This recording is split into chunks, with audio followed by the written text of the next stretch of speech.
Okay, welcome to this live stream we're doing today about Logic Pro. Specifically, the plan is to talk about MIDI effects, but of course, we're going to talk about whatever we want to, and we'll keep it on topic for the most part, but obviously, feel free to wander and ask questions and get involved. We're doing something a little bit different this time in the sense that I have carved out around 4 hours for this stream. I really want to go in depth and use some of the MIDI effects and show how those things can be used at various levels. Of course, if we get to a certain point and it's boring, we can always pull the plug, but I'm hoping it'll be a good time and something that is enjoyable for those watching this now and or later.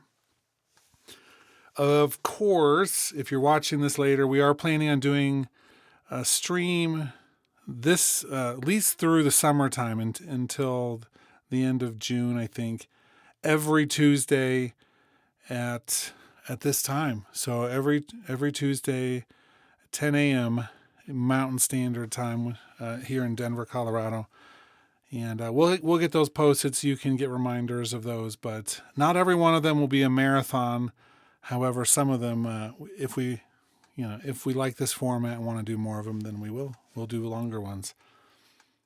But we can also just go as long as those streams need to go instead of setting a time for that. But the MIDI effects, this was before they released MIDI effects into Logic.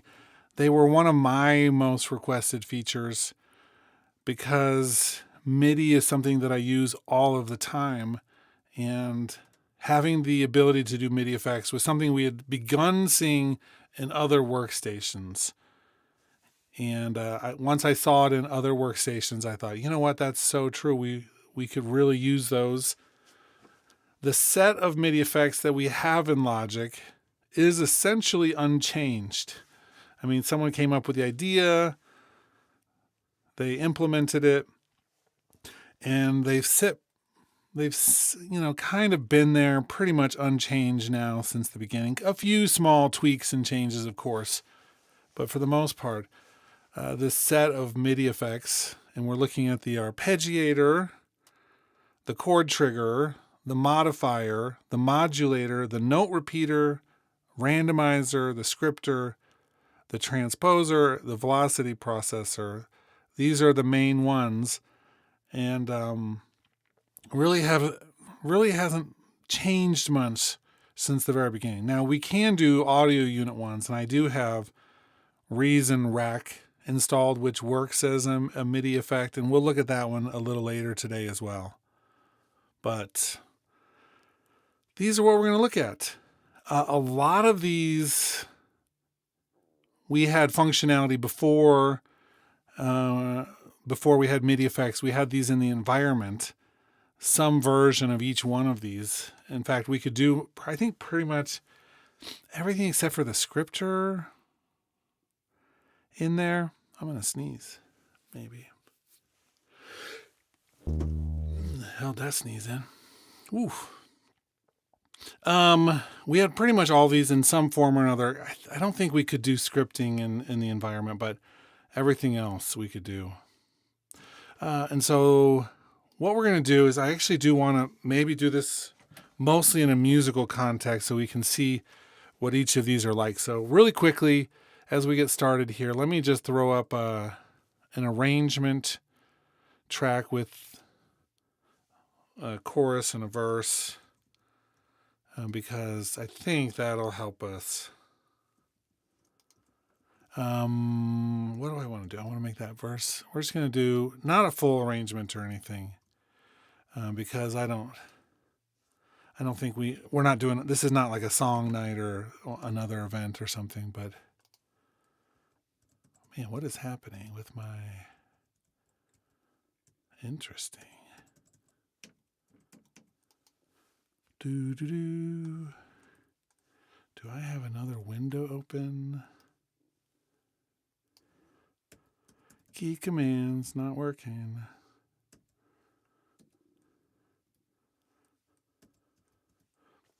That's weird. I'll have to figure something on my computer is hijacked, but we'll get that. We'll figure that out in a second. We're just gonna do a couple of these things like that. Okay, we'll sort that out in a second. Certainly something is happening.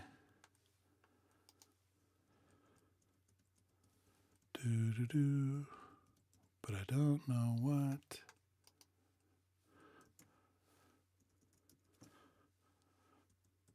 Weird. Okay, so we are going to throw on here just a couple of the session players, the drummer,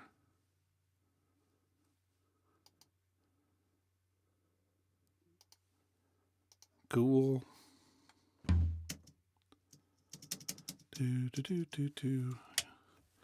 That is weird. I think I have a few things running right now, so one of them is hijacked my key commands, but we'll figure that out in a second. Yeah.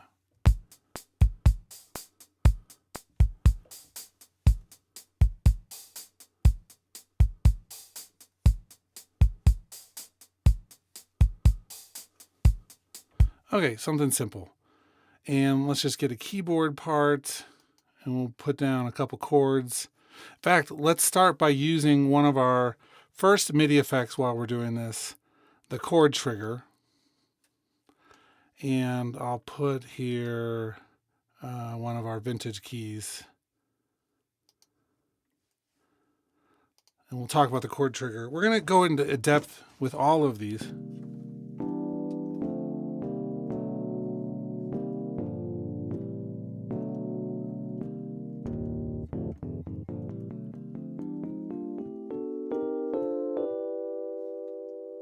Yeah, so chord trigger is kind of cool. Let's do a quick intro. I'm going to change my chord trigger default preset, though, to be keyboard voicings, pop left hand. Or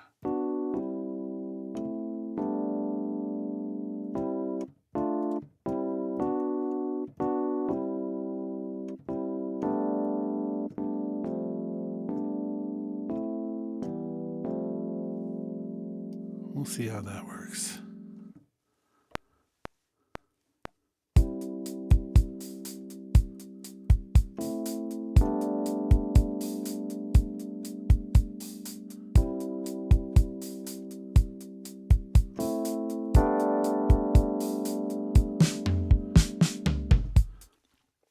And Plastodon is asking if I found a bug, and I don't think that's a bug. I think I've just been hijacked by one of my other apps right this moment. And I can't close everything and restart it since we're on a stream, but we are definitely hijacked for a moment because, well, maybe it's back. I just switched all my apps around. Now, like T on the keyboard should be switching to my tools, and it's not.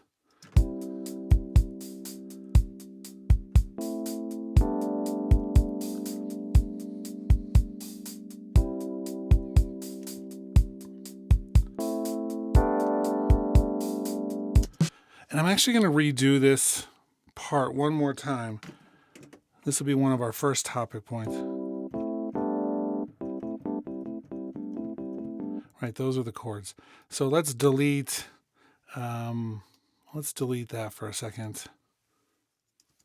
Because in our MIDI effects at the very bottom, this is something you've probably seen if you've used MIDI effects, but we're going to record MIDI track to here, meaning now instead of just doing the trigger notes, it's going to actually put all the MIDI into the track. And while I'm being a good organizer there, we're going to put the actual name of the instrument there.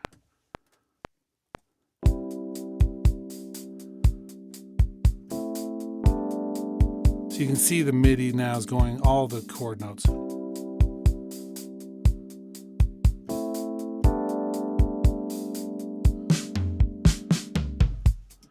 And that's, you got to start thinking about the MIDI that you're putting into the MIDI effects and what's coming out of the MIDI effects, because that becomes really important to where you're going to set that one particular setting. Ooh, Plastodon's talking about the first 2 days of the extreme winds and fire, the power went out so many times it fried their APC battery backup. Yeah, I can imagine. I mean, geez. And they're expecting a bunch of winds today as well. I don't know yet how that's impacting anything yet, but I've been keeping my eyes on the news just to see what's happening with that. Okay.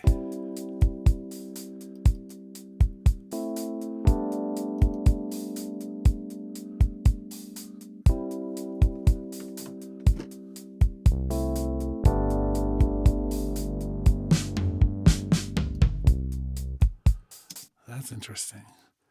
Okay, so right at the beginning of that MIDI, I played it just before the downbeat. It's one of the arguments for always starting a measure into your song, so you don't have those notes that don't get picked up at the very beginning of the track, but we should be okay.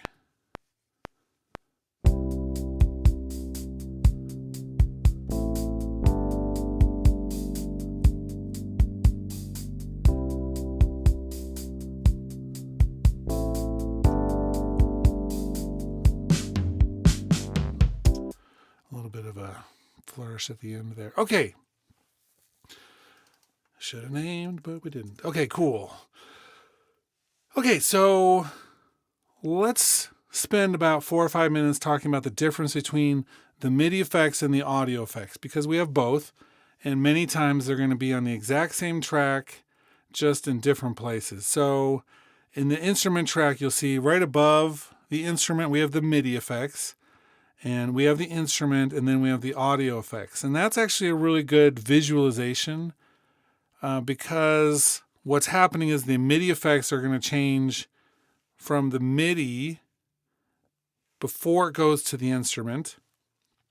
The instrument produces the sound, and then that sound goes through the audio effects and can be manipulated.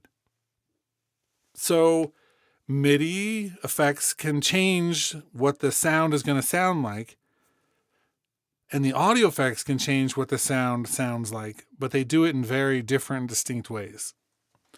And I think it's important to understand when you might want to change that. So for instance, this little synth bass thing, I played it relatively consistently, but one of the things I use a lot when I'm playing MIDI is the velocity processor. This looks a lot like a compressor that we would use in audio. However, it does it with the MIDI data instead of with the audio data. So here's the big distinction with a tool like this. And still, we're going to get into each of these MIDI effects and break down all the settings. But just to give, we're still doing like the big overview look at some of these tools. So the MIDI would come into here. And if we didn't have this, say I played a note a little louder or a little softer, and that MIDI triggers the retro synth, which if it's triggered louder, it's going to play it differently than if it was softer. It might have a little bit brighter sound depending on the patch. You can set it so that velocity makes a sound quite different with a synthesizer. And if you then just use an audio compressor after that to level it out, say the bass is a little uneven because you played it unevenly, then you come through and the audio compressor will turn down the louds and turn up. You can have it so that it adjusts the softs so they come up with a makeup gain. And the issue is going to be anything that sounded different character-wise, that it was louder and it had a different character to it, that's going to be turned down, but the character part of it's still going to be cooked into it. And so, yeah, it may be softer now that you've compressed it, but the characteristic, the timbre, the attack, all of those things are still going to be part of that sound. It'll just be a little softer. Gets a little confusing to the mind and ear sometimes. With this, it actually takes the data. If I play a note a little loud, it turns down the data before it goes into the instrument. And so we actually get the sound that matches the velocity from the beginning. And that's why can be so important to use this if you're trying to even out a MIDI sound rather than just using an audio compressor later. The little dot there shows where we are.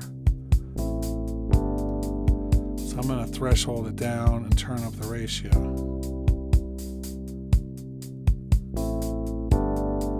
And then I can turn up the whole thing if I want to.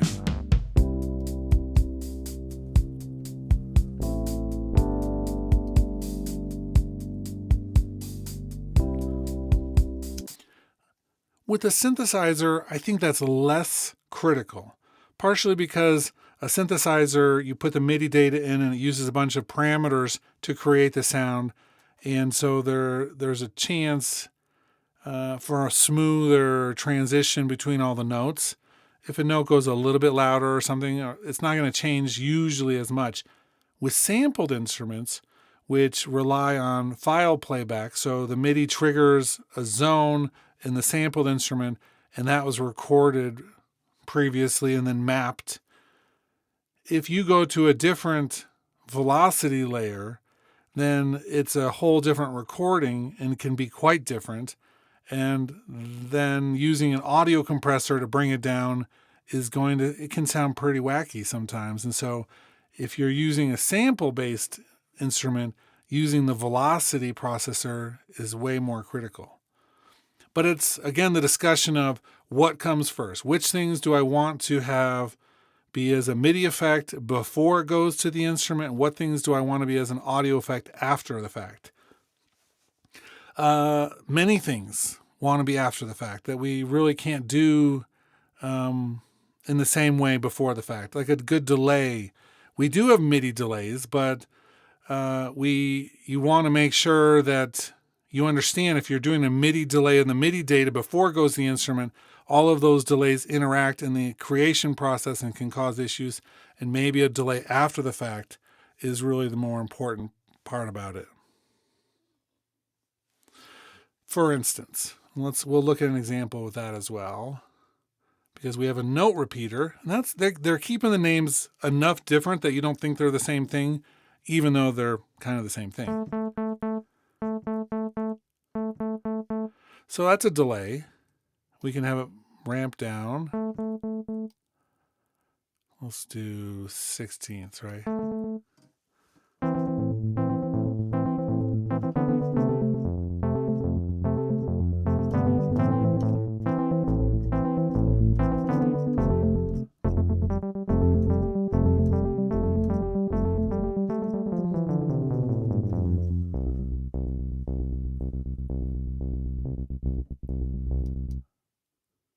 So it is doing what a delay does for the most part, except it's not really a delay at all, because these are creating individual MIDI notes for each of these items here. Each of those things go into the instrument and get created. If you have an instrument, say, let's open up Sculpture for a second. Sculpture actually accounts for multiple notes coming into it. So if I play a bunch of notes in succession, it changes how each of them sound based on the fact that they're coming into the same engine that creates it. If I put a delay on Sculpture after the fact, and we have a delay built into it, that's an audio one that comes later. Let's see.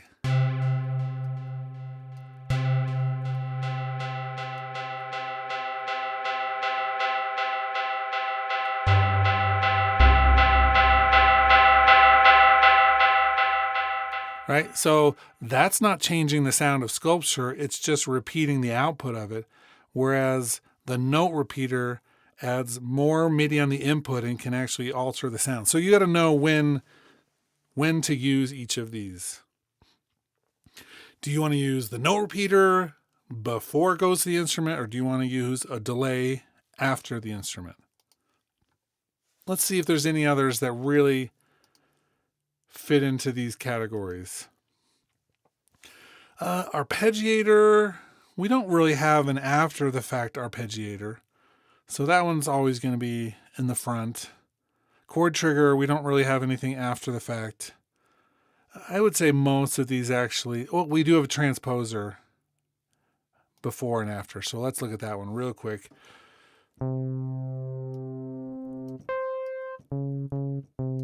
So this transposes the MIDI data going into the instrument, and it just triggers it at a different note.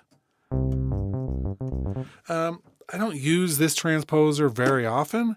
However, every once in a while I do something stupid like pick E flat major or D major, and then I'm like playing and I'm like, man, those are too many accidentals on the keyboard. And so I might come in and just transpose my MIDI notes this way. That way I can play it with all the white keys in C major.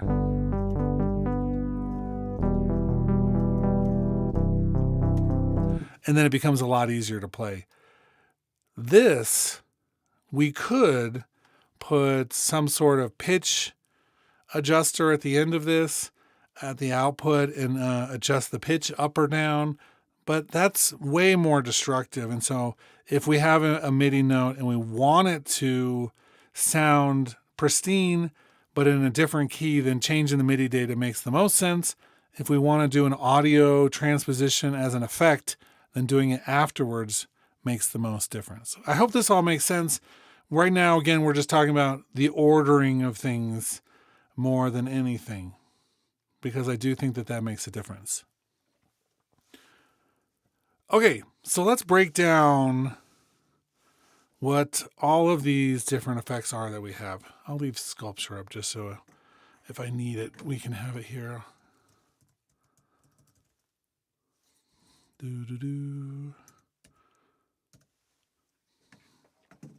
Because I think it is nice to be able to have just some instruments to grab if we need them.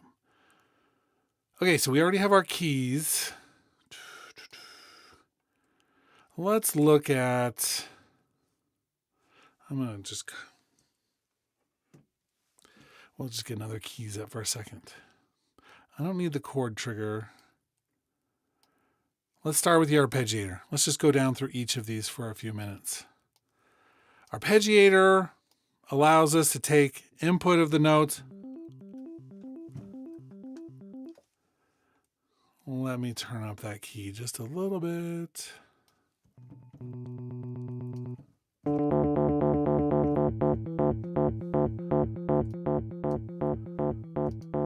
Okay.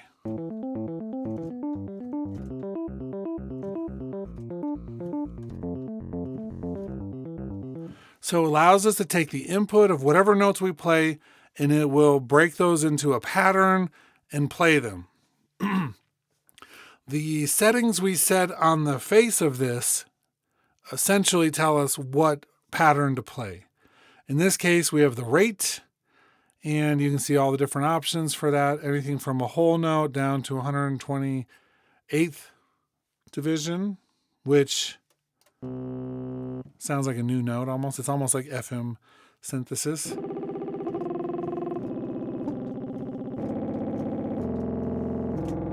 Yeah, that's super useful. Maybe at some slow tempos it is useful. I don't know. If you're watching this and you've ever used 128th division on the arpeggiator, let me know why.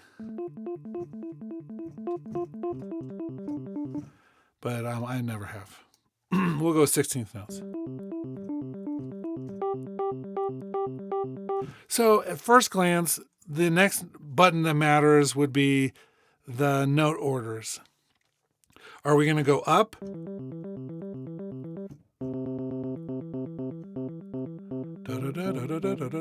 Down? Up, then down?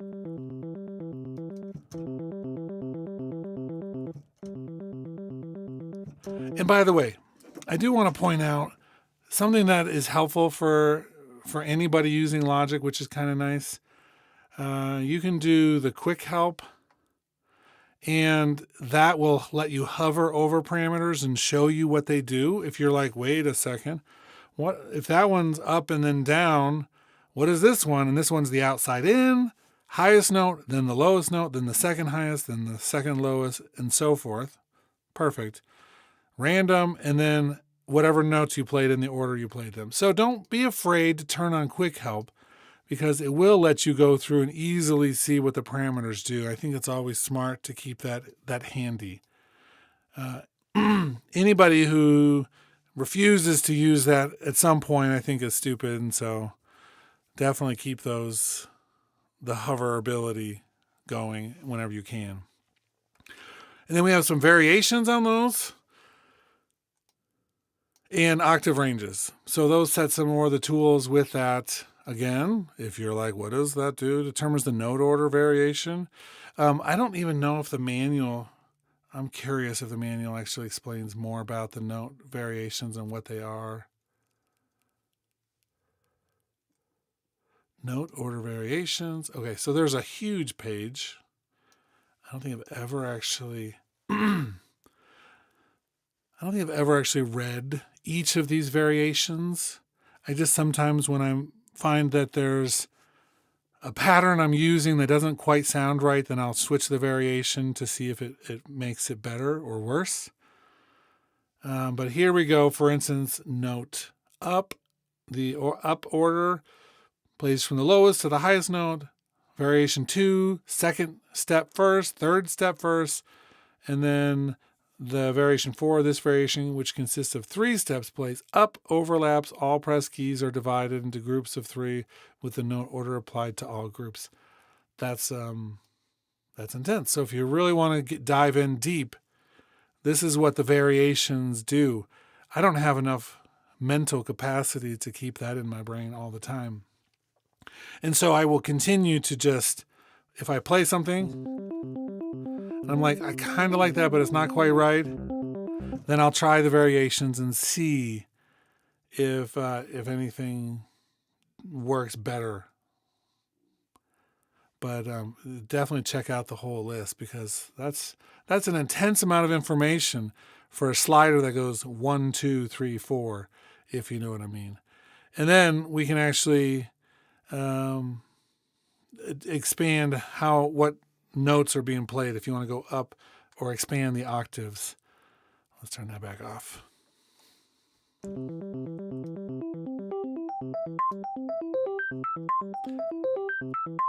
But you can hear, even with the octave range, it's still doing it in a set pattern.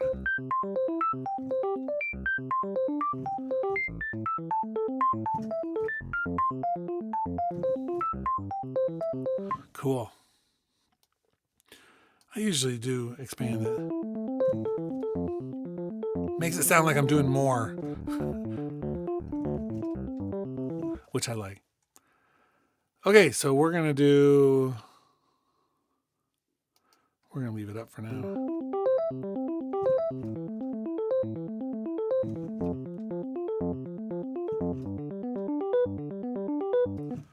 Yeah, sometimes I like random.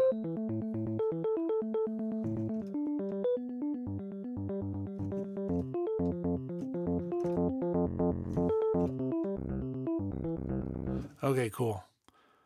Yeah, we'll leave it on random for now. So those are the basics. We do also have at the top here a few buttons we should just look at for a second. First one is the play button. Essentially a bypass. We have latch, which means I can play some notes and then take my hands off, and it still does those until I turn it off. And then we can transpose, gated transpose, add temporarily, and through. So let's look at these ones for just a moment as well, because I do feel like there are some nuance here, which is really nice to understand. With this, let's go down here. So the play button, where's the mode? So latch mode pop-up menu. Choose a latch mode. So the mode is referring to the latch. Make sure that that was clear. I don't think I said that from the beginning. Reset. The first key played clears the current latched notes. So that means it's going to reset it every time you do something. Transpose. Play a single key to transpose the arpeggio relative to the note value of the key pressed and the lowest arpeggiated note. So we had it in transpose mode. I'm going to play chord.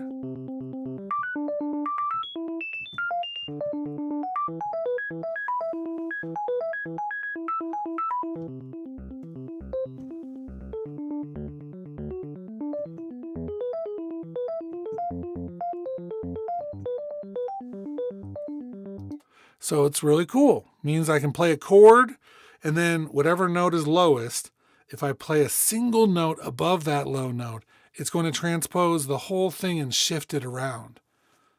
That's a really useful way if you wanted, if you're kind of doing, am I going to do this in like a studio setting where I've got all the time in the world? I don't know. Probably not. That might be more useful if I'm, using like a main stage type situation on a live situation where I can just transpose that around. Great. Let's look at the others real quick.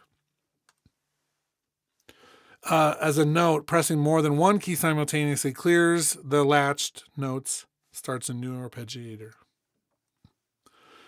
Gated transposition. This option is the same as transpose latch mode with the difference that the arpeggio only plays while a key is pressed. As soon as the key is released, the arpeggio is muted. So gated.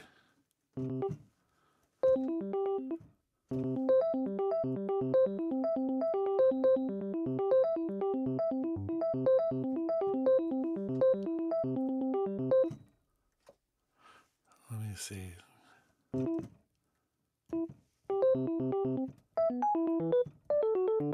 Okay. That's interesting.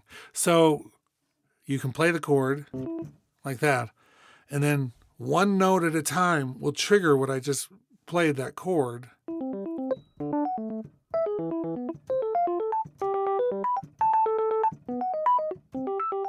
And so you have access to it without it just playing all the time. Cool. The next one, add. Play keys one by one or simultaneously as a chord to add them to the latched arpeggio.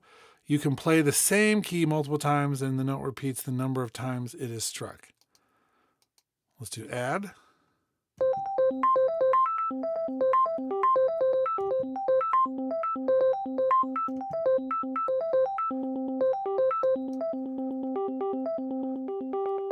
And I'm going to turn off the octave range so you can hear a little better. So I'm just going to play a C and then a G. And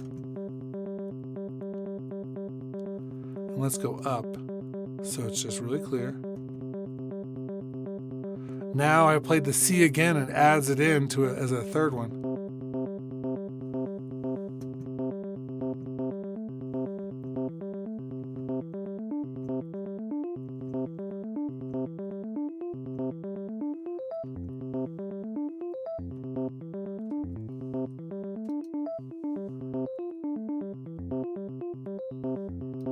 So it allows us to create the chord one note or multiple notes at a time. It's a nice way to be able to create something. Again, maybe if you're messing around or experimenting, once I have the song, I'm not probably going to use that mode as much. The add temporarily, this option is the same as add latch mode, except that played notes are added to the latched arpeggio only while held. When a temporarily added key is released, it is removed from the arpeggio. So let's see if we can do that real quick. I'm going to play a note. I'm going to play a high note. I'm going to let it go. And it took it away. So you just are adding it temporarily after you create the original.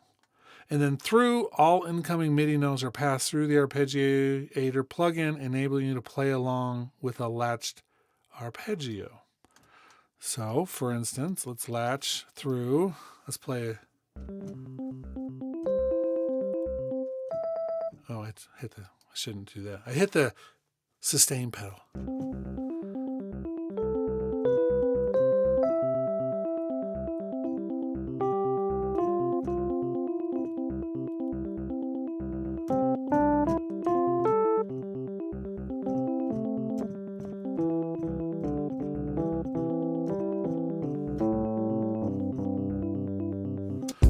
Oh, don't need to hit the space bar. That's a cool one, right? It lets you create an arpeggio and then play along with it. So that's kind of handy. And then as a side note, I didn't actually mention this either, but Hakeem mentioned it. Don't forget that the octave range is a button. And so we can do inversions rather than just the octave. So let's pull that up for 1 second. Switch between two modes, octave range or inversions. The 4-position octave range inversion switch below the button is used to determine the octave range or the chord inversion pattern. So we have 4 different things. So here's, this is the legit part about a tool like this. I'm guessing that most people who use something like this arpeggiator is just like putting on the default and maybe making a couple changes. But it's deep. It's real deep. There's so much that it can do. The octave range mode. This is worth going through. Actually, let me see if we got all of the modes for the latch. Okay, we did. We didn't talk about the delete last or clear button, but this is a good time to switch over to this because I feel like we looked at the variation page and how much information was there. These ones aren't quite as bad. The position 1, the arpeggio repeats without transposition. Position 2, the lowest note is transposed by 1 octave. Once repeated, the arpeggio restarts in the original octave. Position 3, the first repetition is transposed by 1 octave, and the second one is transposed by 2 octaves. Once the second repetition is played, the arpeggio starts in the original octave, back and forth. Number 4, the first repetition is transposed by 1 octave, the second by 2, the third by 3. Once the third, it starts over again. So that's pretty much what we were expecting. The inversion, though, in position 1, the arpeggio repeats without inverting the held notes, so nothing. Number 2, arpeggio is inverted once during the first repetition. Once repeated, the arpeggio restarts. The arpeggio is inverted twice, once each during the first and second, and then it restarts, and then is inverted 3 times during the first, second, and third repetitions. So that's what the inversion thing is doing. We can simplify this a little bit. Right, so.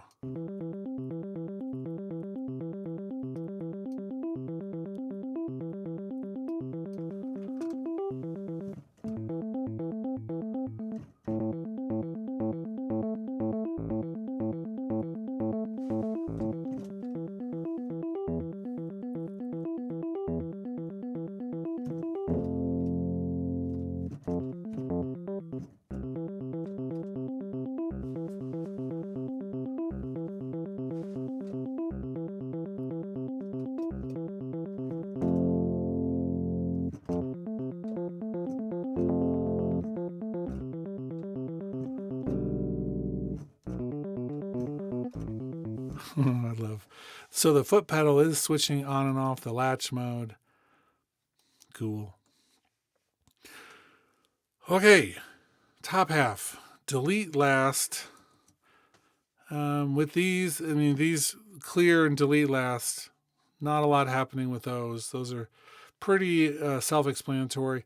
You'll notice I'm pulling up the manual quite a bit. That's something that I think is really important for each of us to constantly do. There's so much depth to these tools, but I also want to make sure I'm getting all the right information each time. So delete last is just deleting the last note, rest, or tie that was added to the arpeggio. So they each have their own unique position, and so that one can just delete the last thing. And then the clear button, remove all notes from the arpeggiator, plug in latch memory. So these are really with the latch as well. So I suppose if we're doing like latch add,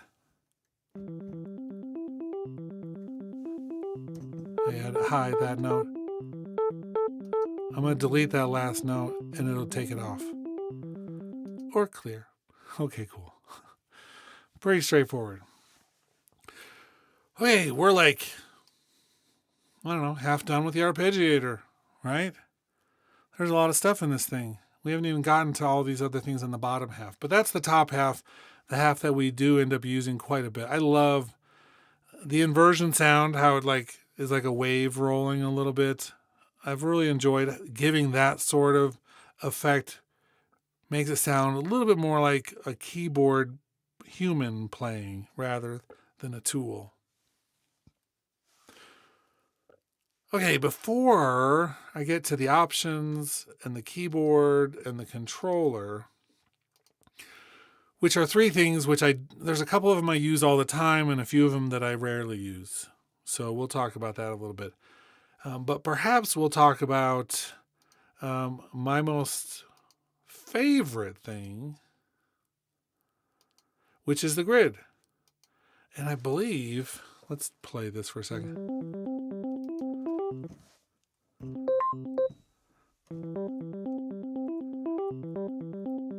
Yeah, so if we're in a live situation and maybe we've added some things,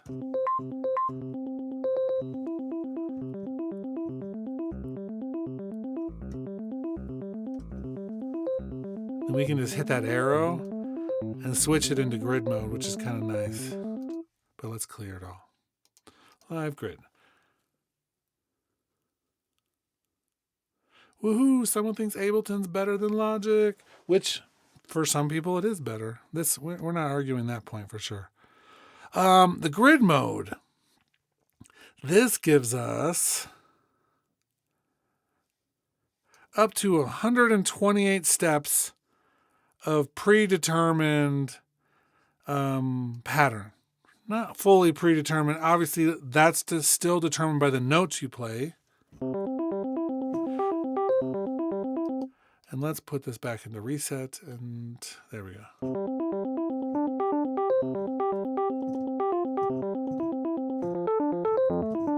So if I play like that with one thing in the grid, it's going to just follow all the other parameters above. But I can come through here with my mouse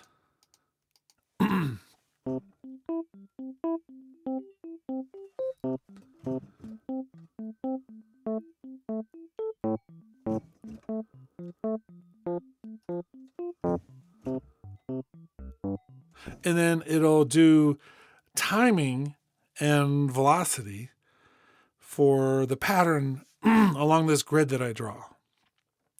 There's a couple things we can do. Excuse me. Clearly, we can just turn them on and off by clicking the numbers.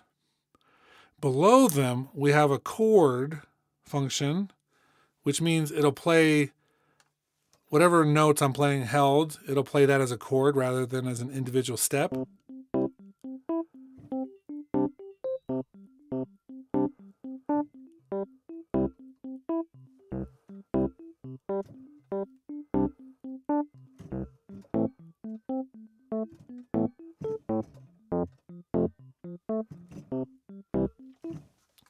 And we can, of course, drag these notes out to the side as a tie.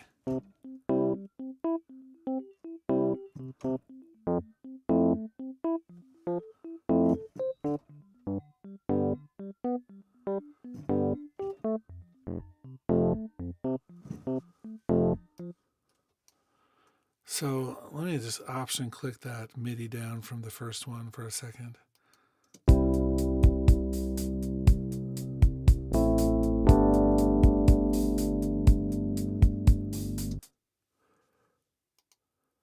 And I've got to reset that. There we go.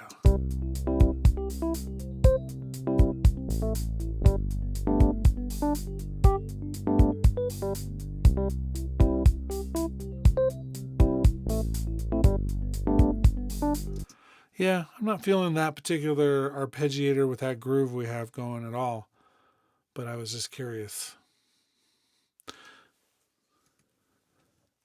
Okay, let's continue on with the settings down here, because we do have our pattern grid recall, so we can actually pull up some presets, and we can also save patterns and move between them. So we can actually create a bunch of patterns and then move through them at different points in different parts of the song. These are fine. I've definitely used some of these at different times.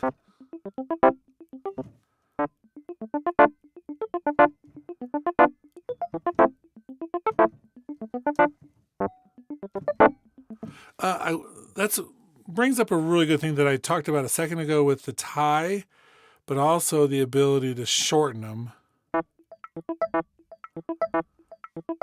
So let's do just a quick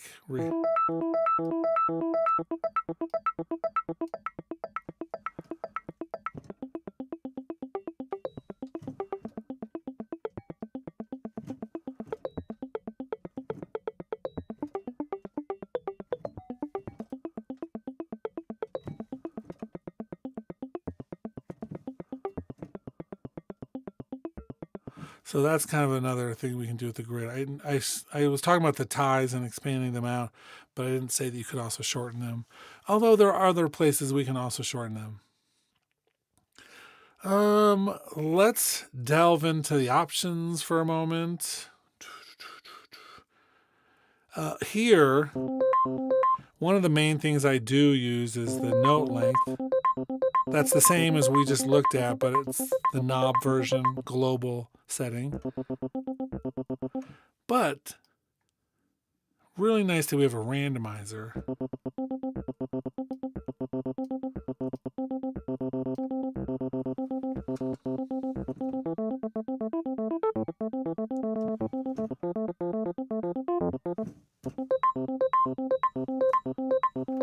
Let's take the inversions off for a second.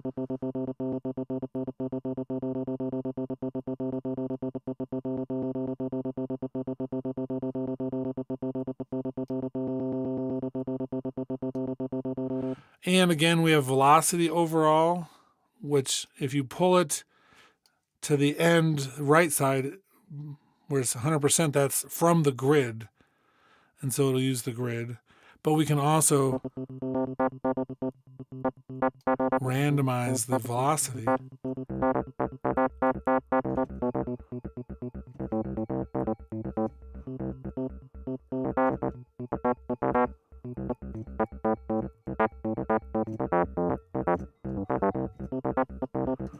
And I see you're talking about Tascam 4 track, which I want. Just mail it. Mail it to me. I'll test it out for you. I got that. I'll do that for you. No problem. And then we have swing.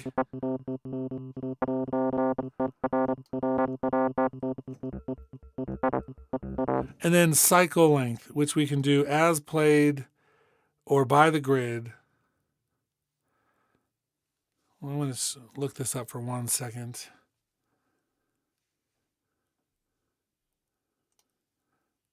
Double check. So by grid matches the arpeggio length to the host application division setting.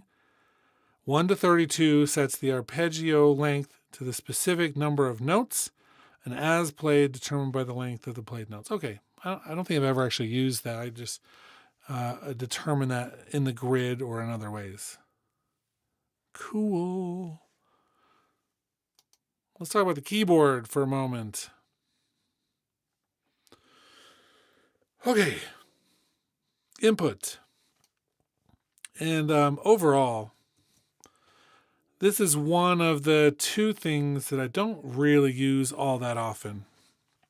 But I have used the keyboard split a few times, where we can actually divide this into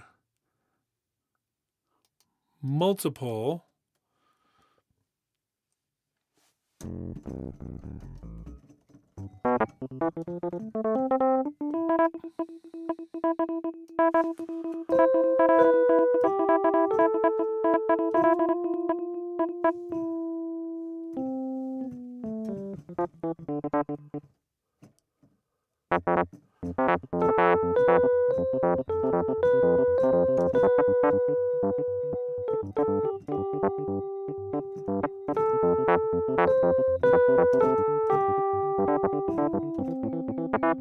So you can see, just janking around there, we can set up multiple zones.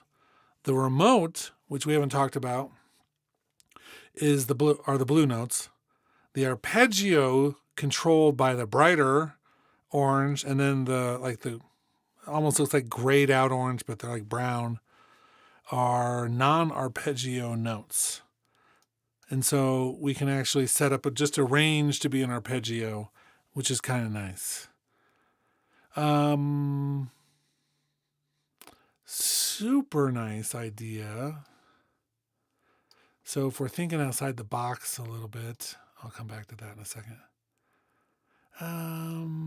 Let's do another instrument. And we could do something like,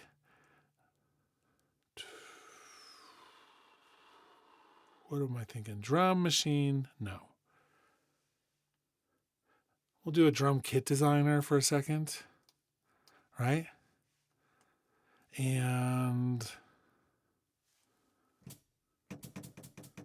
this note, the hi-hat note, right? So just thinking outside the box a little bit, one of the things we could do with this keyboard split,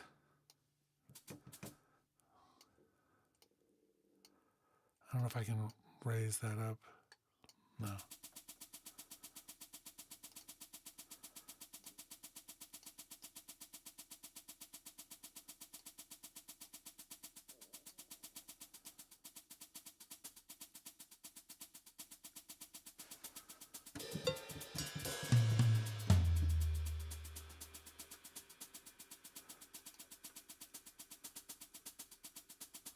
Problem is, I just was thinking about this, but I can't get that to be any shorter.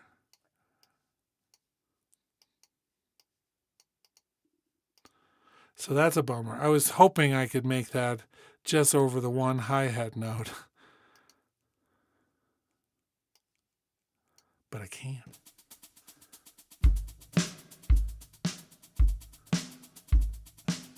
But kind of an interesting idea, because you have the other controls that are there. Anyway, worth looking at, but I don't think that there's a better way to do that with note repeat functionality in Logic, so I'm not going to go crazy with that right now.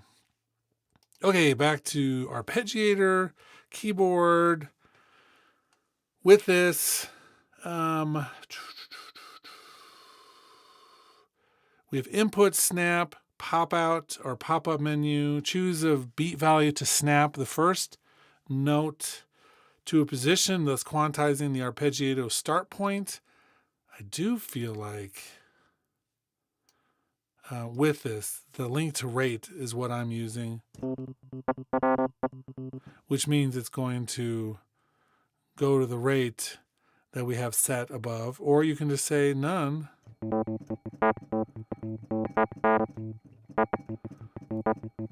Okay.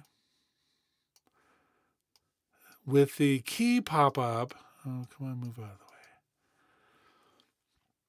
Choose a root note for the chosen scale. Cool. Looks like we have some other scale choices here. Let's do minor blues.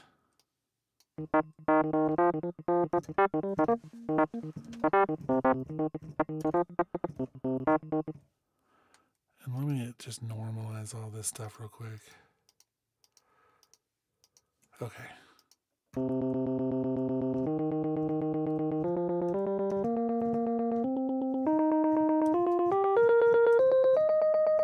So it's not letting me play notes outside of that, but all the white notes are moved to the minor blues. It's a way to just give you scale quantization on the way in.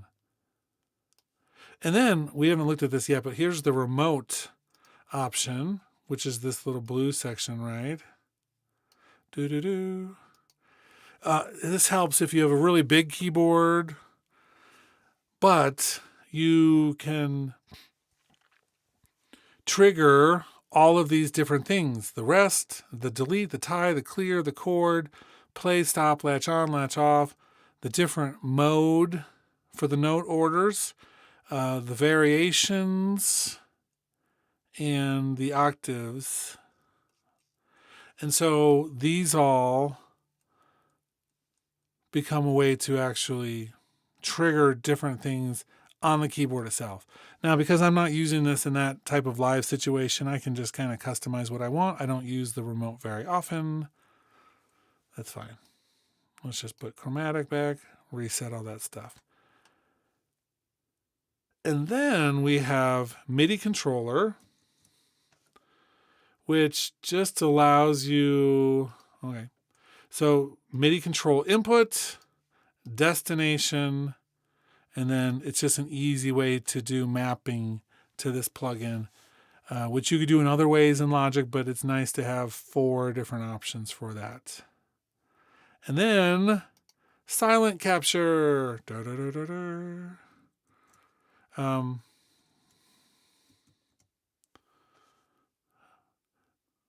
curious.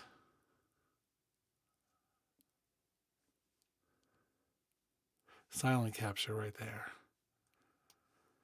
So this is something else that I don't use, but I've seen, and it seems like a good idea.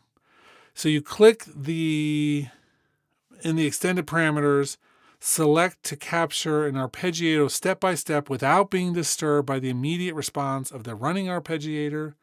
When enabled, the arpeggiator stopped and latch add mode is engaged. When disabled, play is re-engaged if previously active, and the latch mode switches to transpose.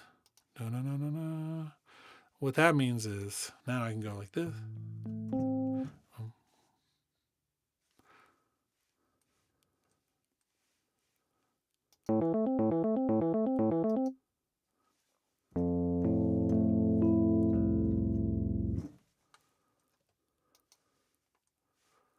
Weird.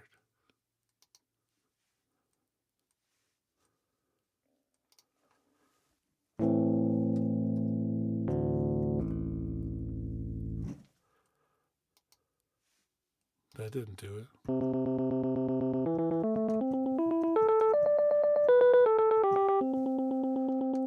Cool.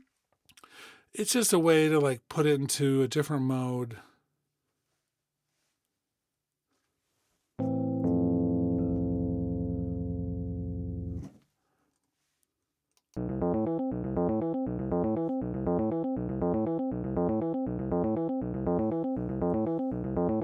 So you can actually hear what you're doing without having the arpeggiator engaged automatically. Again, cool. I don't really use that, but I know it's a feature, and we're talking about the features. Okay, that's really it for the arpeggiator. We went through every single thing. Cool.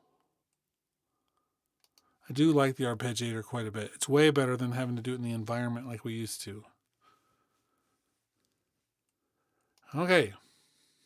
Chord trigger. That's our next. With a chord trigger, I've made videos on this before. I think it's a useful tool.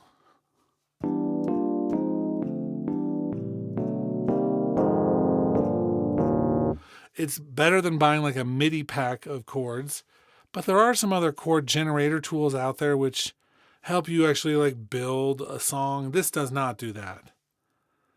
This really just gives you a bunch of chords. The single mode on all the notes, multi-mode, which is the way I use it most of the time. In fact, we're going to look at some of the presets in just a second because I do think it's useful. And I pulled it up a few minutes ago, but keyboard voicings, let's do pop left hand, or let's do singer-songwriter.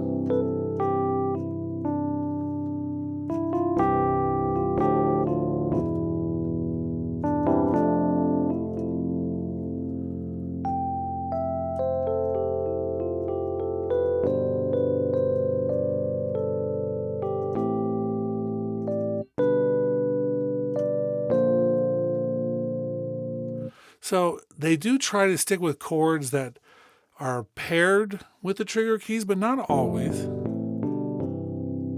mean, I'm playing a C, and I'm getting a C 6/4. So inversions are a little different.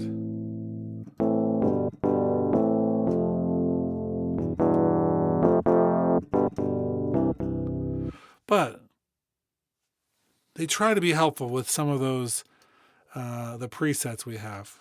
One nice thing is that we have like guitar chords.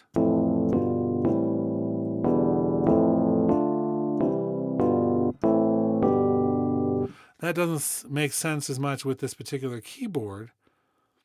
But let's pull open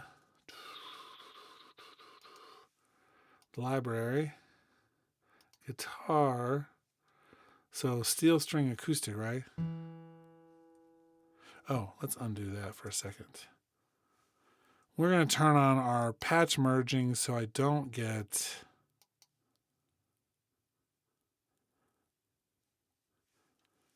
I want to keep the MIDI effect in place. Steel string acoustic.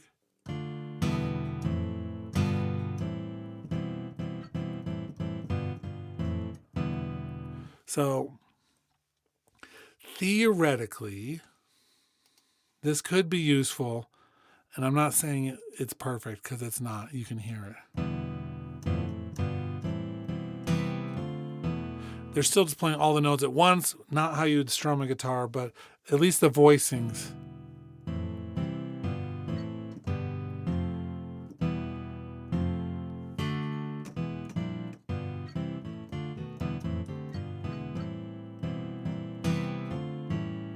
So this could be useful in conjunction with a different, the scripture that we're going to look at later, but whatever. But you see we have keyboard voicings, guitar voicings, parallel chords, and then singles where we have a bunch of extended harmonies, intervals, and triads. And so you can use it to pretty much dig through anything you want.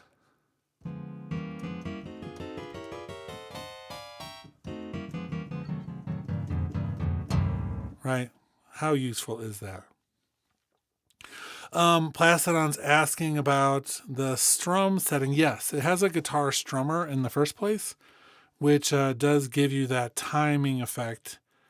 And so we'll look at that as well when we get to the scripter. The scripter, I mean, we could probably spend the entire day looking at all the tools that are just presets there, but we'll go through them and talk about them, especially the ones that have to do with drums and guitars, because I think those are two more useful things. That's almost it for this one, except we have the learn mode.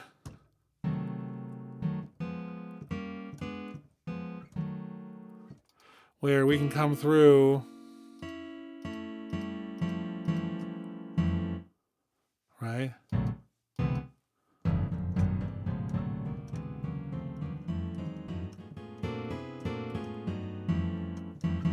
That's the one I just messed up. Oh, it looks like I messed them all up. love that. So let's learn.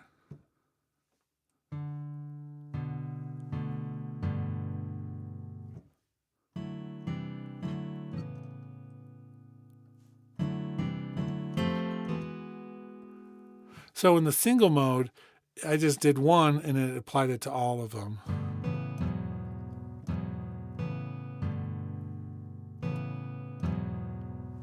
But let's go to multi-mode, clear.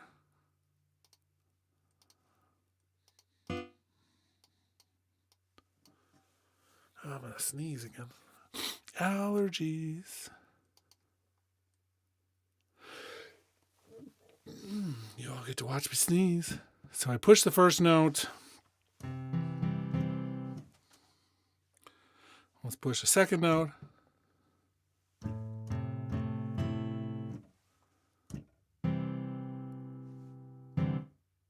Oh, check it out, learn mode.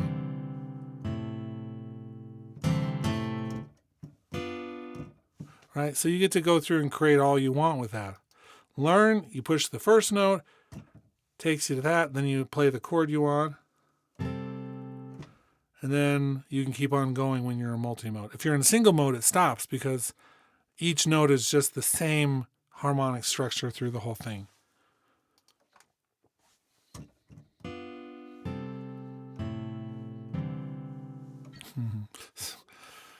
Yeah, I'll be using presets or just playing my own chords, but still cool. And then we can just clear these if we want. Clear, boop, and save these or whatever.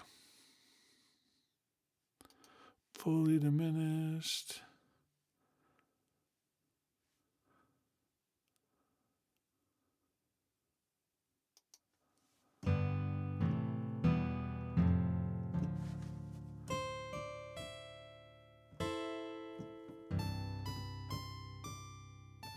Yeah, okay. If you need chords, we got chords. Let's do the modifier next. I'm going to switch back to the keyboard. Oh, whoops. What do I got going on there?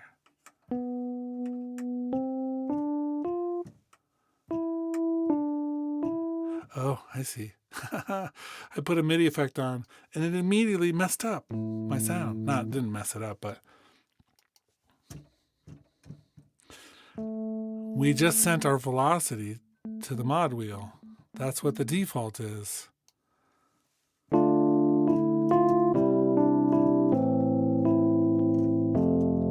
So now I don't have the vibrato stuff happening because I turned it off. Here's the thing. The modifier is one of our utility MIDI effects. What this is doing is taking whatever the input event is and reassigning it to the output event that we want, and then scaling it. So 0, 100%, or doing an inversion, plus we can add it or add to it overall, like an overall level. Seems pretty straightforward. This is useful if you want to do like velocity to something, or let's do aftertouch to tuning, right?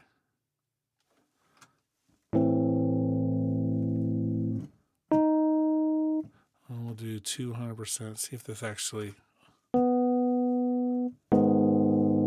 Yeah, so that's not working partially because this instrument doesn't have some sort of tuning thing happening. Let's do pitch bend. Aftertouch. So I'm just pushing down at the end of the key. Oof. Let's do...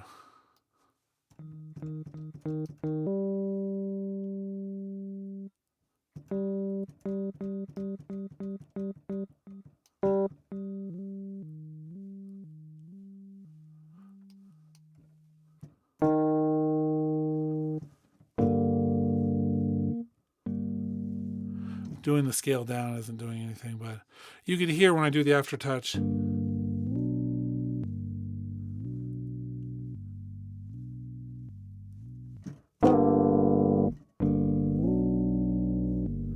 So you can get creative with any of your controllers all the way through all of the CCs. I mean, depends on what you can do with each of these on the instrument or the destination. Most of the time, none of these are going to do anything for you. But it is nice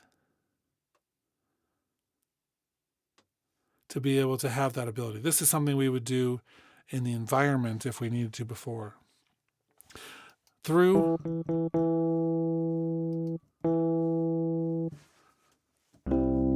Oh, I turned off the assignment, of course. Pitch bend. Right, let's take off the through.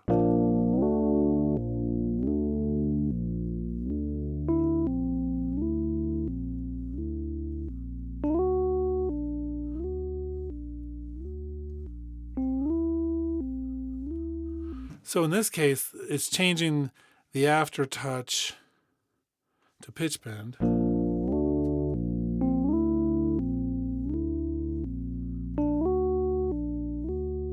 It's kind of a fun sound. But we're not sending through the unchanged data. So sometimes we might want the unchanged data to go through. Then we would turn on or off the through. That's it. Modifier, cool. We might come back to that. We'll see. Just because there are times we use that when we need to in certain circumstances, but not every situation. We'll see if we have a need for it later in the stream. Modulator. This is one of my favorites. And it's fairly deep, but I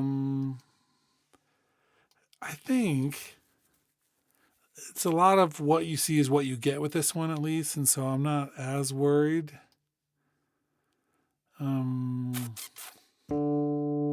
You can hear that vibrato effect that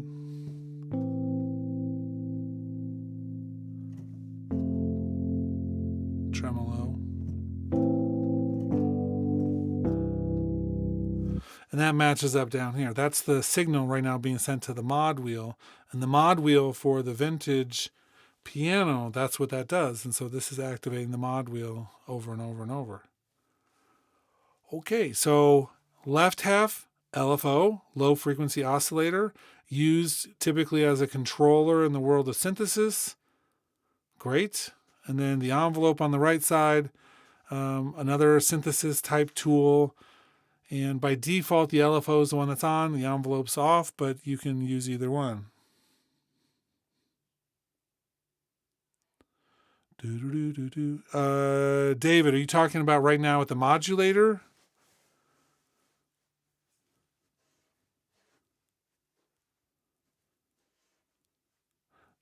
Maybe expound your question a little bit, and I'll answer it, but I just looked over, so I don't know when and what you were originally asking.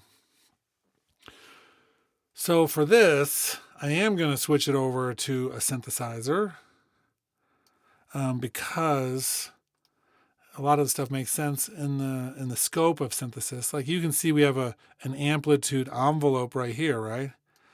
Cool. In theory, if I wanted to, I could come through, turn on the envelope,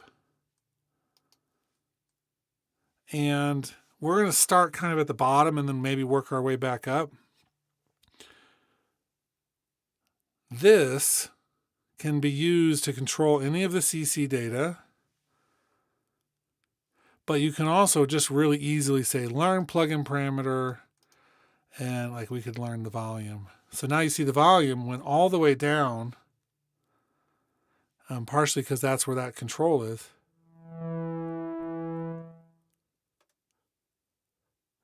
And then it followed the envelope that I have here in this modulator instead of its own envelope, by the way.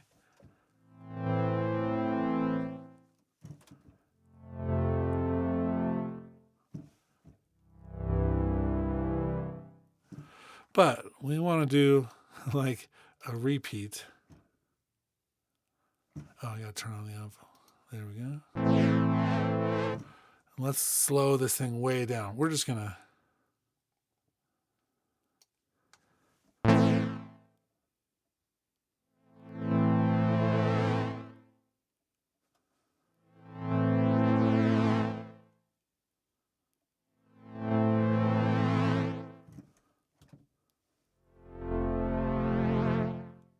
So now this envelope is repeating in a set pattern. Okay, the whole point so far was just to show you that I could control things on my plugins with these two items. Cool. We're going to do more of that.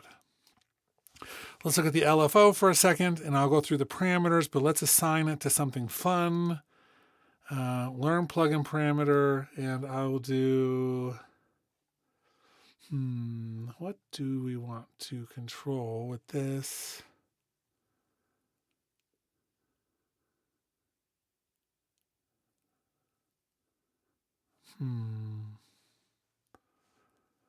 Well, I'm going to do the semitones.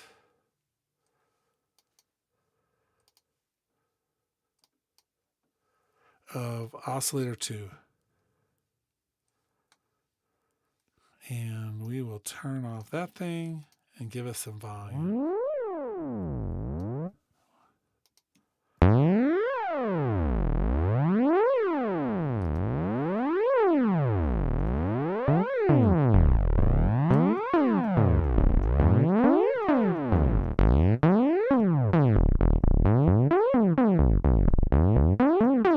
This is a global pitch change of oscillator 2.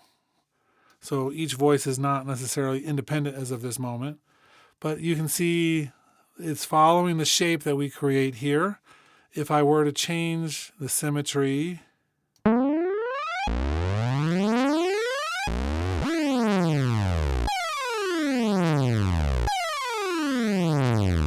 right, so we can change the symmetry back and forth.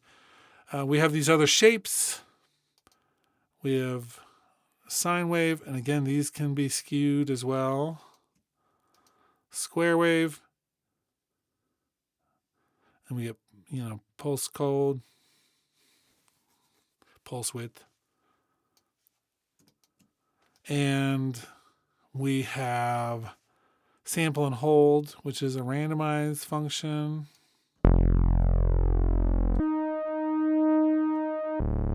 Let's change the rate.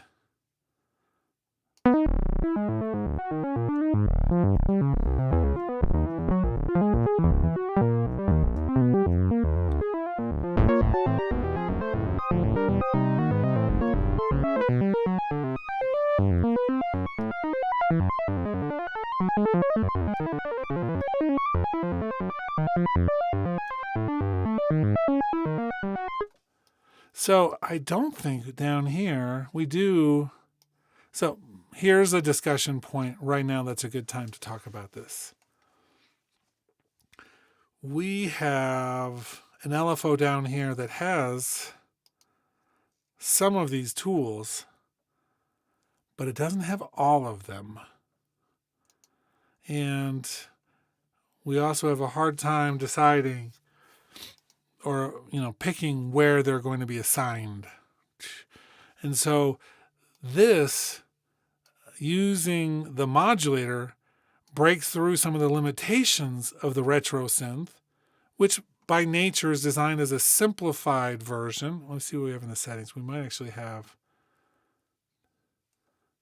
let's see, controller, velocity, aftertouch. I don't see...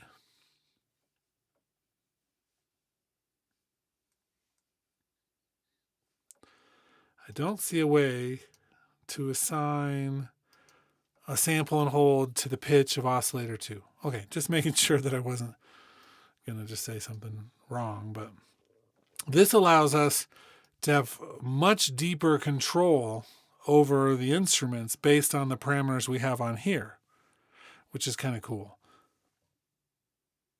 And because of the nature of Logic and MIDI effects, we can load up multiples of these to do various things. So for instance, let's do another envelope here. We're going to learn plugin parameter, and I want this to be the cutoff frequency.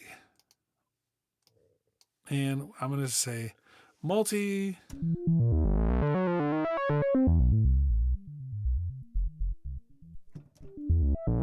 Let's have that build slower. So what this does, the envelope sets up a number of steps that are attached to timing intervals. And so this is the shape right here of what I'm doing. I've got an attack, a hold, a release, and then an overall delay at the beginning. I've definitely seen envelopes that have more power than this, but that's okay. This one, it still seems to be good enough for what we're going to be doing. So I've told it to control the cutoff frequency, and when I play a note, it slowly changes the parameter that I attached it to.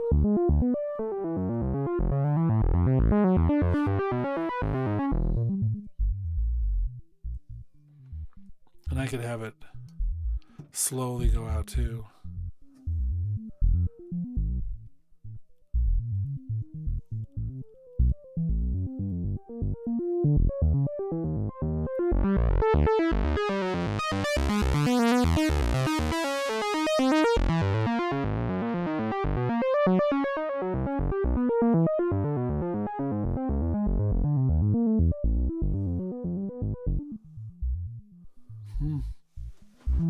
So it just keeps on going. The single mode, and let's see if we have a distinction here that's really valuable or not.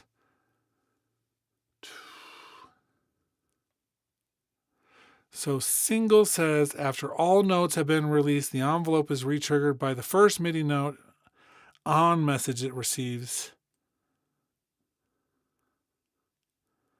And then multi, the envelope is retriggered by each MIDI note on message. So the difference there being that if we do a legato,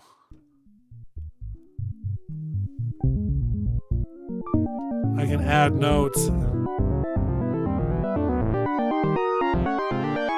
I can add notes and it still continues the build. Whereas if I do multi and I add another note, that envelope starts over each time. So single almost always for me makes the most sense. Derive Doom, thanks for watching. It's good to see you. And David Gilden says, too bad you can't quantize the sample hold to a scale of your choice. To which I say, maybe we can. Let me think about that for a second.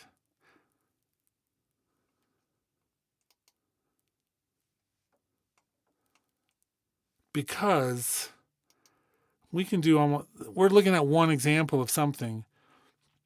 Let's do a modulator. And we're going to do this to maybe.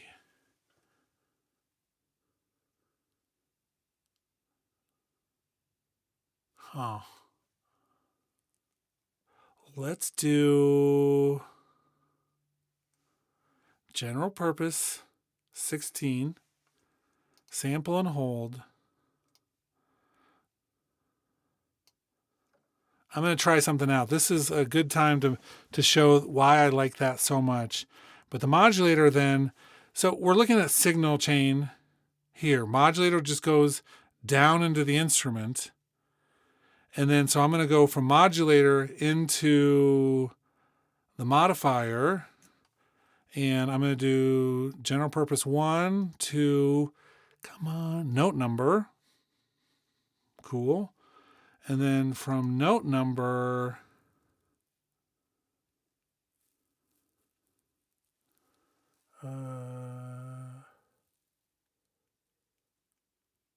into the transposer maybe.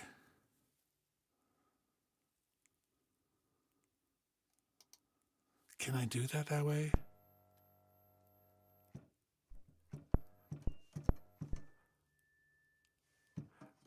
Ooh, I'm gonna have to think about this.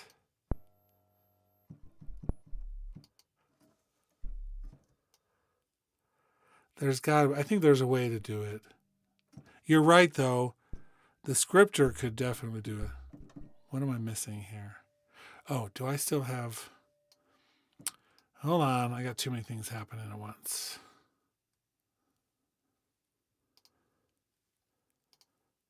Where's my synthesizer? Retro synth.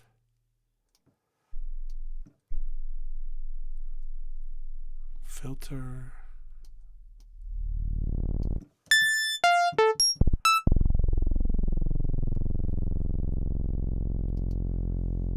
Oh, so that's doing...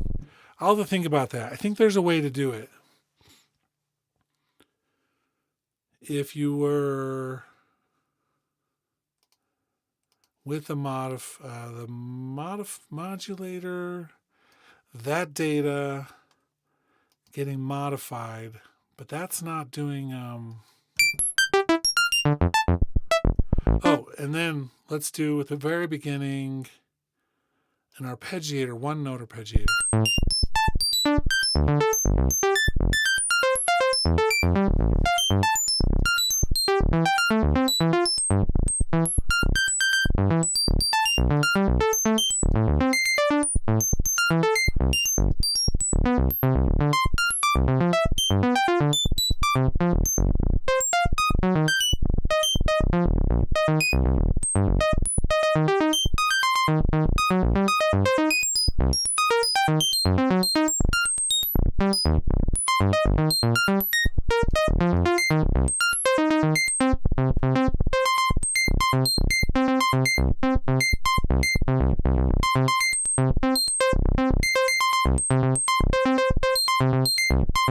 That's really close.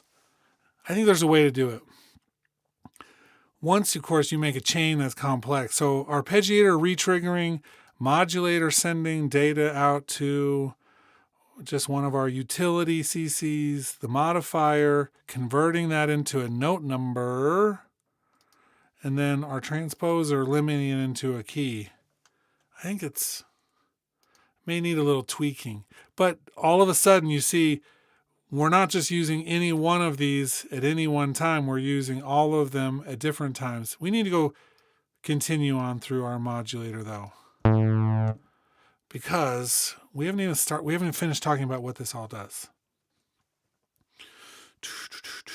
So we have our main shapes up here, plus the ability with the similarity / symmetry to change what that shape is. So a lot of possibilities here on the LFO side. That's a fairly complex LFO.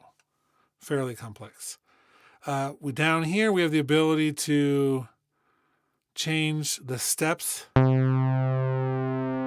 per cycle that happen. Let's reattach this to something so you can hear some of what that sounds like. We'll do the learn parameter again. Retro synth. Where are you? There you go. So we are going to say learn plugin parameter, and let's do that cutoff again.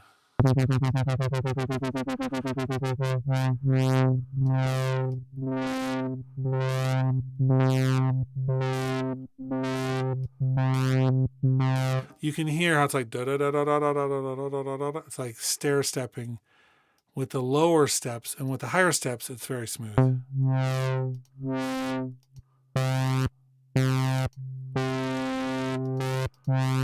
But for a couple of these, so when we have the triangle shapes and the sine wave, those have the steps per LFO cycle, whereas the square and the sample and hold have smoothing. And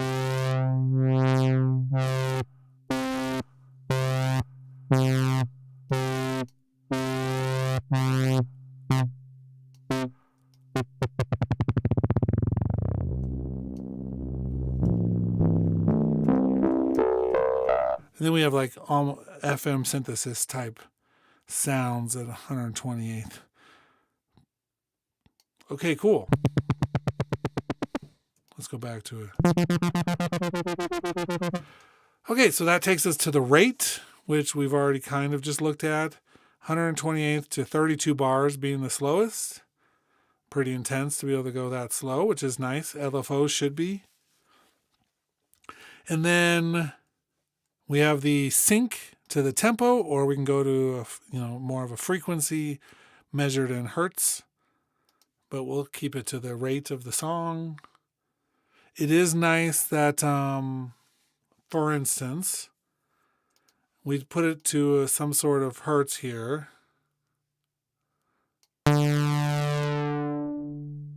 Let's go slower. And we'll put this in free mode. That means it's just doing its own thing all the time. Let me turn this down just a little bit.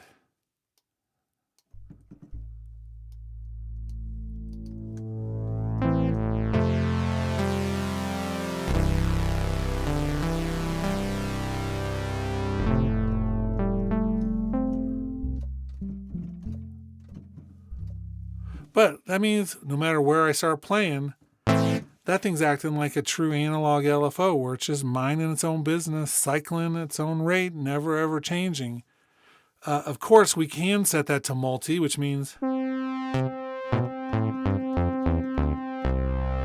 it's going to reset every time, or single.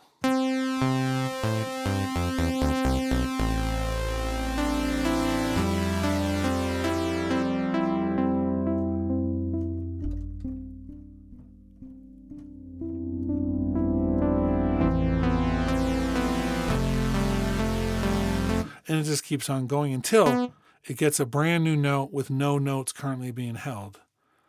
Free, that's fine for me for the moment. If you want to have it be repeatable, means every time you use this and you want it to sound exactly the same, you'll set it to multi or single and not leave it on free. If we leave it on free, it's going to sound different when you bounce it out than maybe when you were mixing it. You know what I mean? So you got to be careful with that. The output level and the offset are two things that I do use on the regular, because it allows me to keep a range of where this is actually happening. So if I put this down 1% or 0%, it's just going to be in the bottom all the time. Well, once you set your output level, that's how much it's going to, that range from top to bottom. Then we can offset it and then increase that range.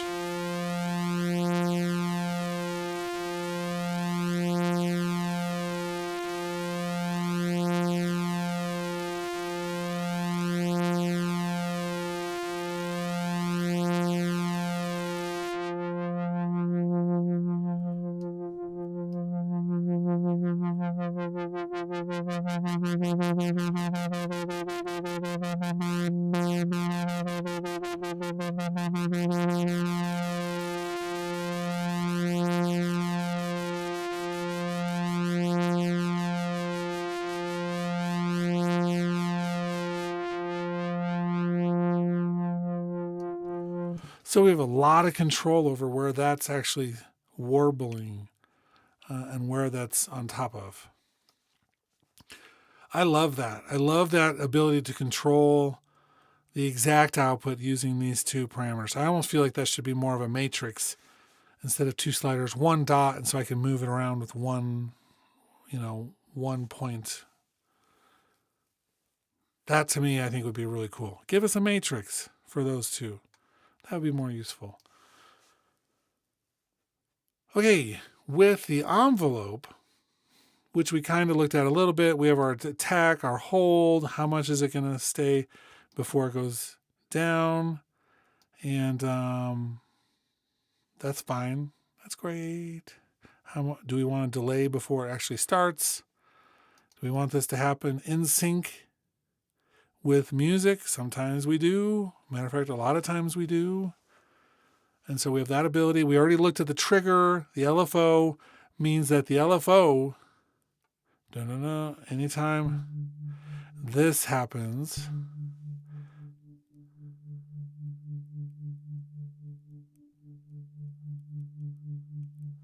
I don't think it's giving us really enough time.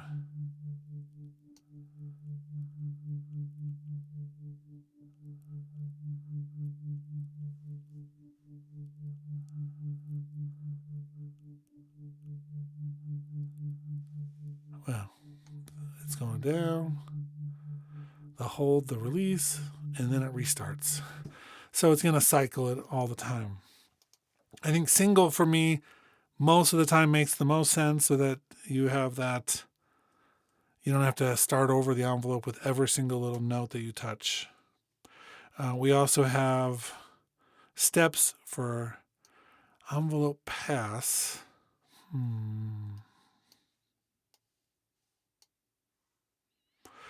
Let's see. That one seems to be.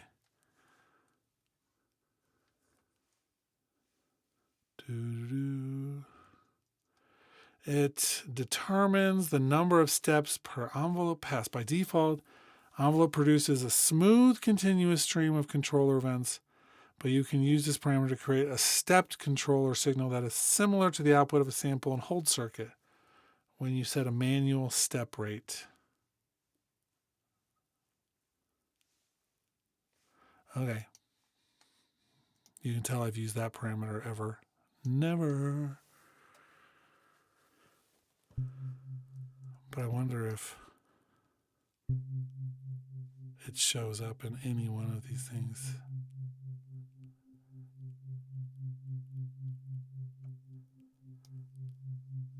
Nope, it doesn't look like it. Okay.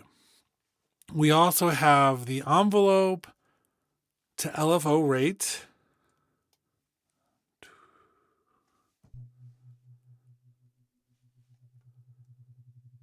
You can see the rate of the envelope changing now.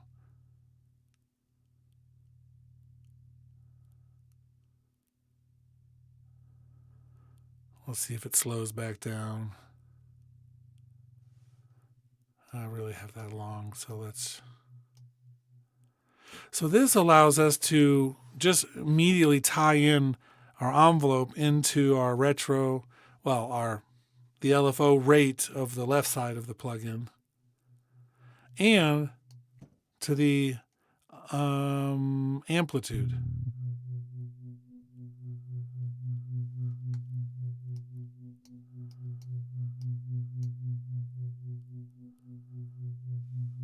And let's do that with smoothness.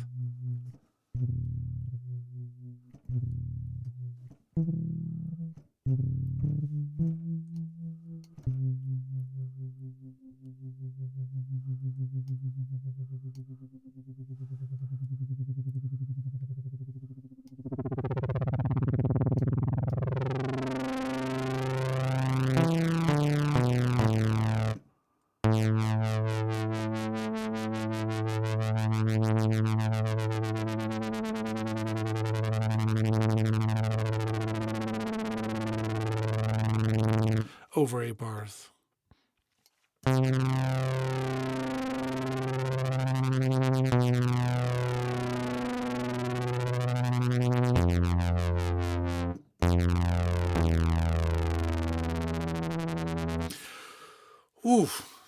I digress. But that's how those two knobs tie into this. We can use them just to control back to the other side. We can use these independently. We can use them together. That's a lot of really cool ways to connect this all. And I think that that's a kind of a fun way to do it.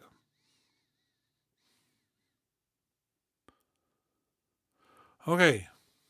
We're not quite done with the modulator, but that's the gist of it. The output level and the offset are the same as for the other one. The There's not a lot of other stuff to this. I don't think there's anything down below. MIDI channel, you can set it to a MIDI channel. And also LFO trigger phase. That means we can set that phase to be in a different place than the exact same one as the default. Sweet. That's where the starting point is in the actual wave shape. Okay, let's move on a little bit.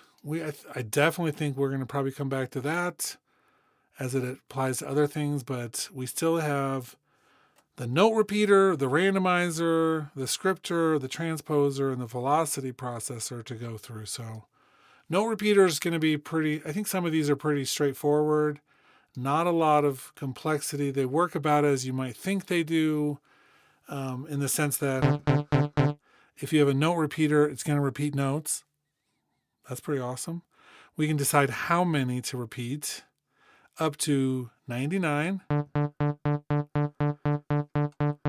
to which I will turn that off. We can have it velocity ramp so that it gets louder or softer.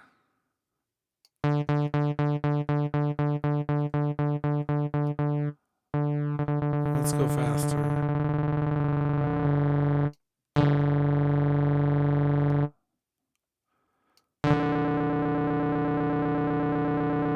So that's 100 notes plus the original, right? We can have it transpose.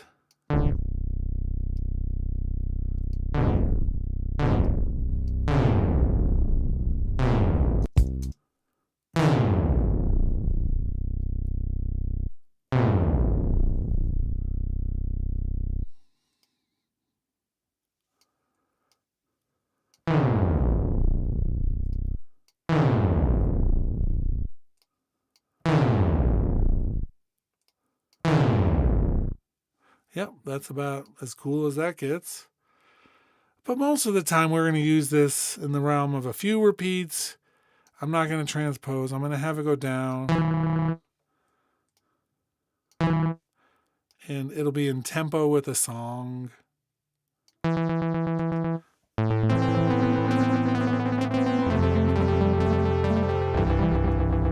Right. And maybe even eighth notes and softer. I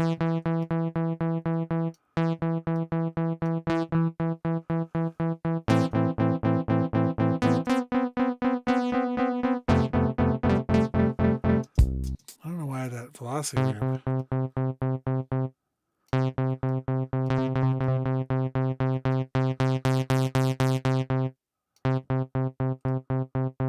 I guess that's as soft as the synth goes.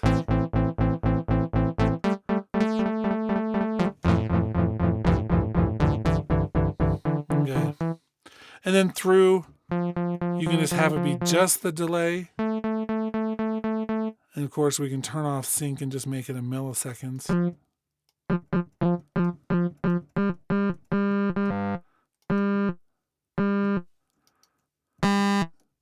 It's so short, it's like a note.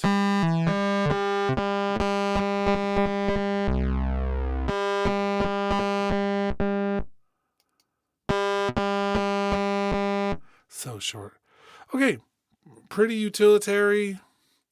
Not a lot of excitement there, but a useful tool if you need to. The randomizer, again, pretty descriptive title. You can decide which MIDI data you want to randomize. Here's the input range. And then we have the ability to do the randomization in terms of a range. How much randomization? And then do we want to have a weighted higher or low? This may be a... Let's see if I want to pull open the manual just for a second. The seed slider, that's something else. Let's see. The weight slider, this is the one I want. We'll look at the seed slider later. Increase or decrease the likelihood that an event is randomized within the set amount range. The box reflects the weight. setting a darker gradient means less chance, and a brighter color means more chance. So just as I was expecting with that, but I just wanted to double check. In the center position, neither high nor low values are favored, and then we can move it around.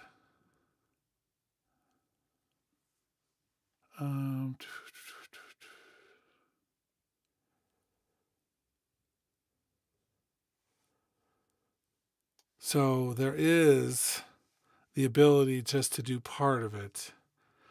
Here's the thing I wanted to look at real quick as well, which is the seed slider. We'll open that up in a second.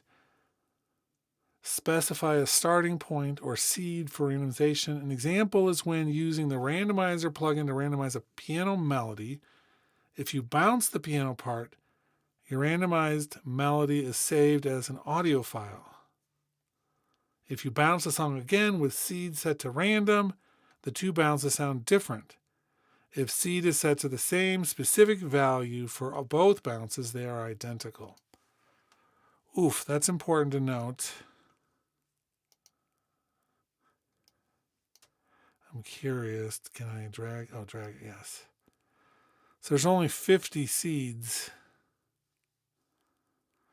That means they're pulling from 50 different chains to do this. So once again, and I suspect that a lot of things that say they're random are like this. It's not truly random. It's using these seeds and chains of data in order to mimic randomness. But you can actually create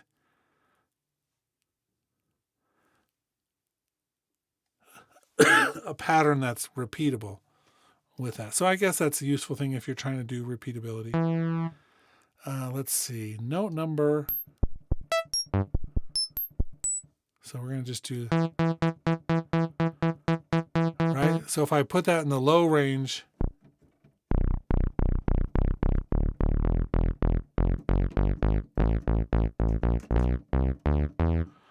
didn't really.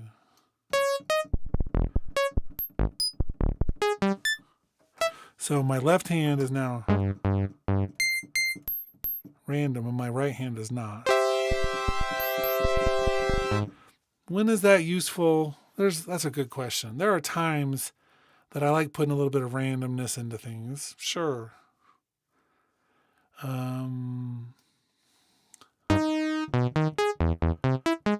By pulling down the random amount, it keeps it in the middle. So here's another thing about this. This relies on an input. So if we wanted to make this so that it was continuously playing, we would do the arpeggiator again.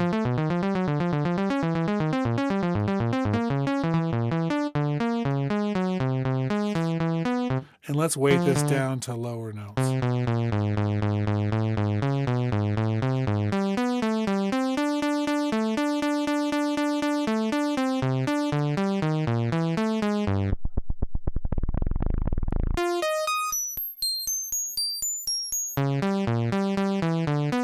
So we have to keep that input coming all the time, which is what I'm using the arpeggiator for in that case.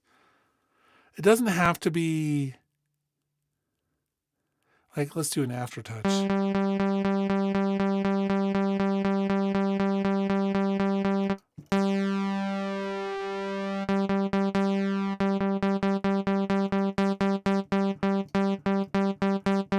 Yeah, that's not giving us consistent data over time. We'd have to trigger that some other way. That every time we hit a note, it'll give us a different aftertouch reading, but it doesn't just continuously give us one during.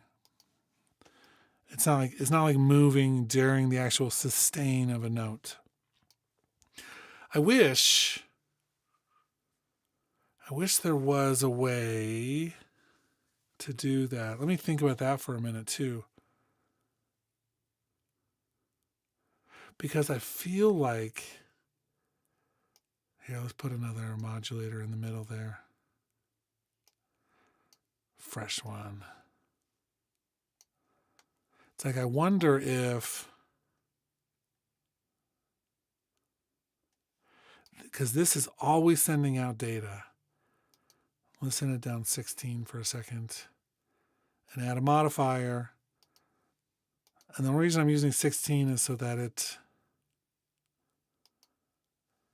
I can convert it. Let's turn off the ARP.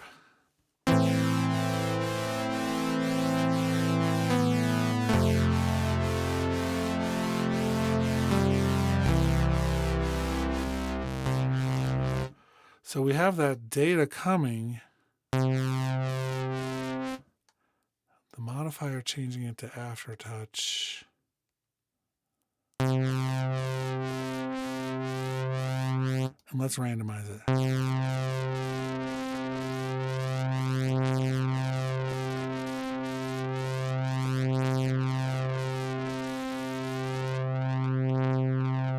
So that works. I mean,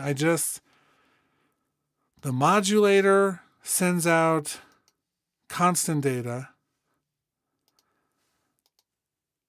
The modifier converts it to aftertouch. And then this thing randomizes it. So you can use these. You can build them in a row. You just have to kind of begin to figure out which ones make the most sense to build.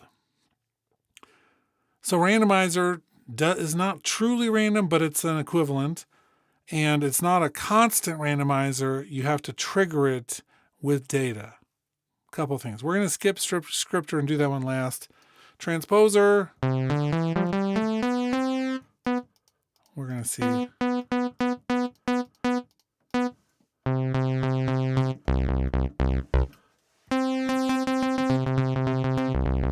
Playing all the notes and it's just coming out with C. So this is a way to limit things.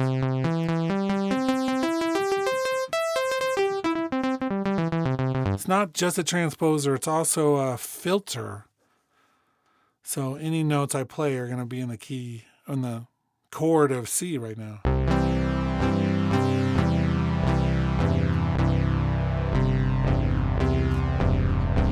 Cool. That'll make sure you never play the wrong chord.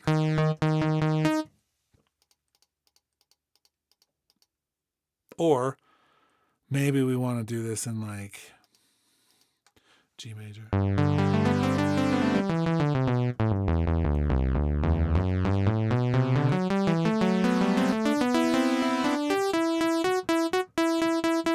So F becomes E. It's a useful tool for some things, but it's nice to be able to transpose every once in a while. Make sure you hit the right notes. Or as we showed earlier, when we were using the sample and hold, this was limiting the sample and hold output to certain key signatures. So that works.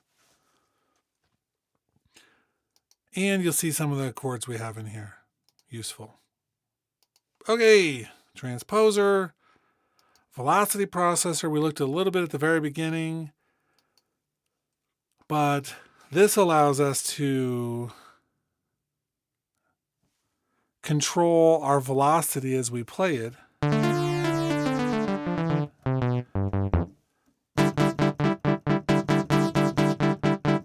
And the settings are very much like a traditional compressor. We have a threshold, which means anytime we play a note that goes above 62 in terms of velocity between 0 and 127, then it'll engage. So if I want it to be more soft, I can definitely pull that down. Now, let's switch instruments for this because the retro synth is not a great example for that. But the studio piano would be because it has a lot of velocity layers. We'll do Studio Grand 2 mics.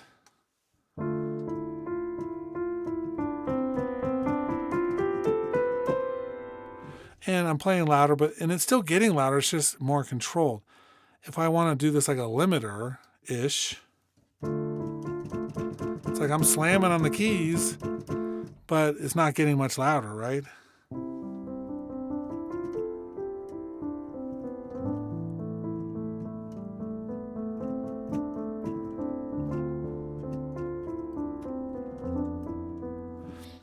like someone's playing really soft all the time. So we'll reduce that and raise the threshold.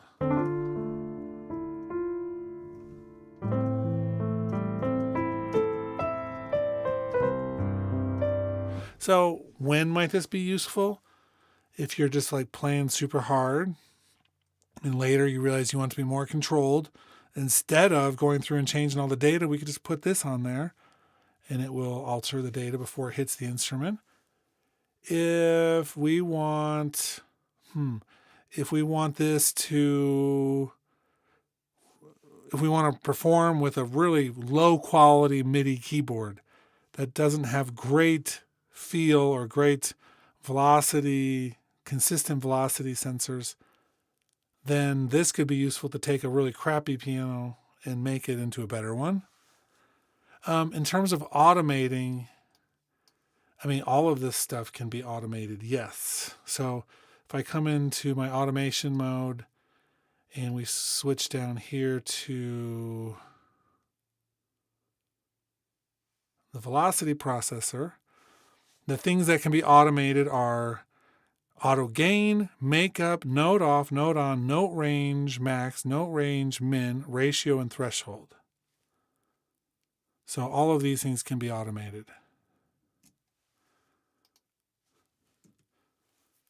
As with most of these tools, most of them can be automated. Auto just sets an auto level for the makeup. As with most things, once we control it, this is a nice way to push it up in a controlled fashion.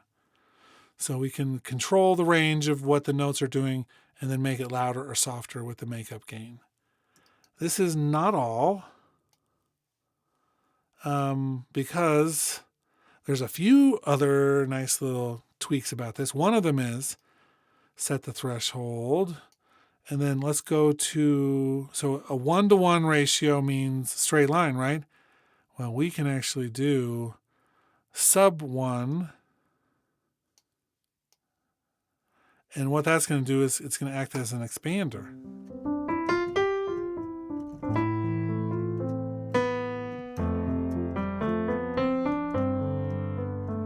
Which means it can expand the MIDI data range instead of compress it.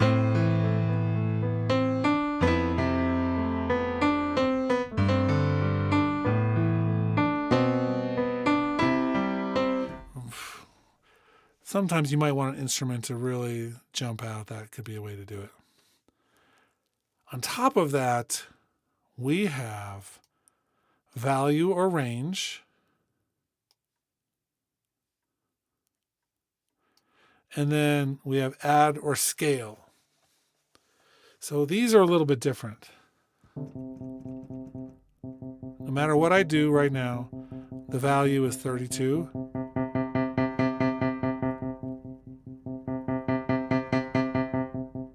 So, I mean, if you really want to work with values, these MIDI note velocity values, something that could be useful would be to say, let's do a modulator envelope, and let's say I want to learn plugin parameter. Oh, modifier. I don't want that. Where did you go? Velocity. I want to do the value here. So we're going to do single.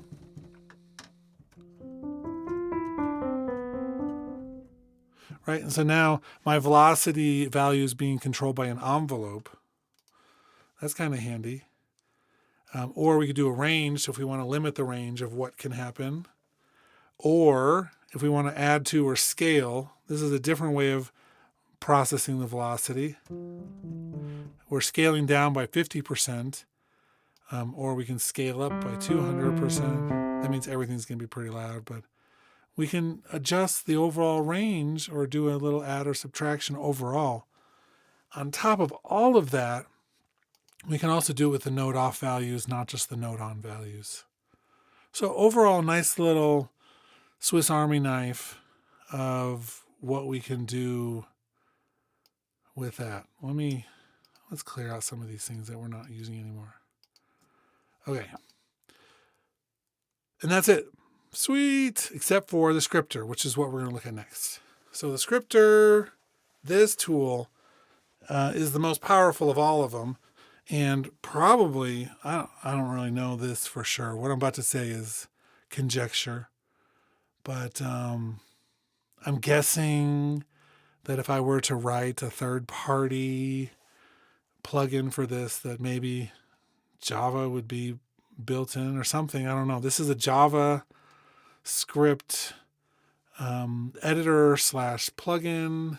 So, and I've made videos about this. I'm really fascinated with this. I think some of the chatbots that are out there that focus on coding are going to revolutionize what we can do with software development in the future, and probably already is doing that in circles. I'm just not in those circles. But imagine being able to say to, ChatGPT, hey, here's how the Logic Pro scripter prefers. Here's all the hooks that you need to know about in terms of connecting to the rest of the software through JavaScript. I want a plugin that can do, and then you say what you want it to do, and then that tool can code all of the things as a part of it. Now, I've already shown in a couple of previous videos that it's already possible in some ways in terms of changing things, like giving it code that's in here and saying, can you manipulate this to do something a little different? And it's really good at doing that so far. So I'm excited because I do think that there are going to be some times when I'm like, here's one of these, here's a script that's already existing. I really want to expand what it can do and make it better. Let's do that. And so you go on from there. Here are the presets. We have a channel filter, delay notes until next beat, drum kit designer, embellishments, drum kit designer, remapper, drum kit designer, V-drum compatibility, drum probability sequencer, guitar strummer, harmonizer, arpeggiator, invert notes, key range, MIDI logger, MIDI to plugin parameters, mod wheel glissando, note repeater, note stepper, note triggered MIDI event gate, octave wrapper, probability gate, random offset probability, real-time quantizer, send delayed notes, sequencer, simple arpeggiator, stutter version 2, stutter version 1, and then a bunch of tutorial scripts to help you learn how to do it. That's a lot of stuff. I literally have not used more than a third of these, and that's okay. There are some things, for instance, I don't need a real-time quantizer.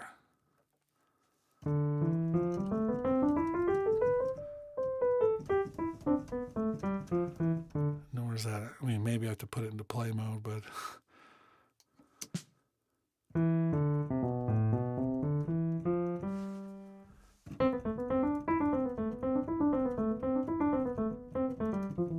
I can feel it latching on there. That is working to a certain degree. Okay, cool. But I'm never going to use that. I just don't. I think I'm going to play it and then quantize it after the fact with one of the other plethora of quantization tools. Here's the ones that I have used a little bit more. Let's start with, do I still have? No. Okay, sculpture. We'll do this for a second because I made a video about this a long time ago now. Plucked instruments. Let's do a Telecaster.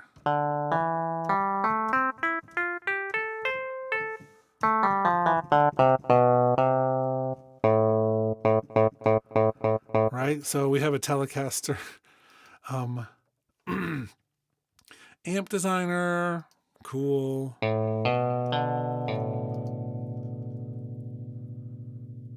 Crunchy something.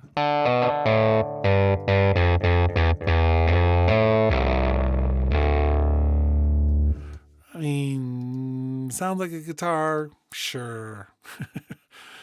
Does it sound like a guitar player is playing that? No. But we have this strummer here. So this is an example. And if you look at the code, there's actually instructions in the code, but then there's all these things that are all the code that makes up this. Now, one cool thing, if we scroll down here, you can actually adjust the chord assignments, but you can also, if you wanted to add more, you could actually come in here and figure out how to add some more chords inside the actual JavaScript itself.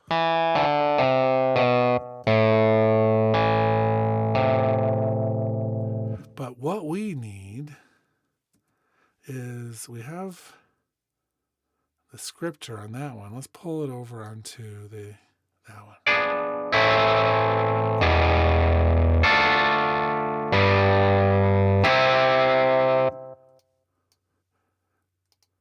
There we go. So now I'm playing single notes.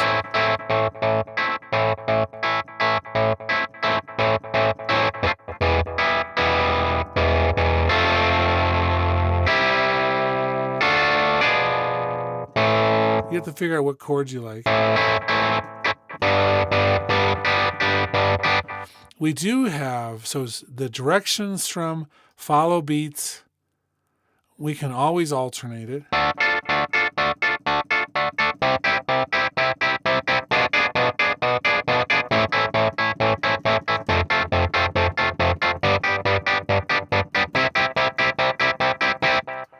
Or the follow beats on the eighths.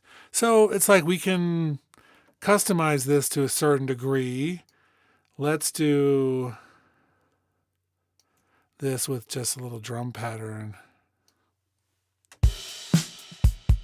Oh, that's a lot louder. Let's just make some adjustments.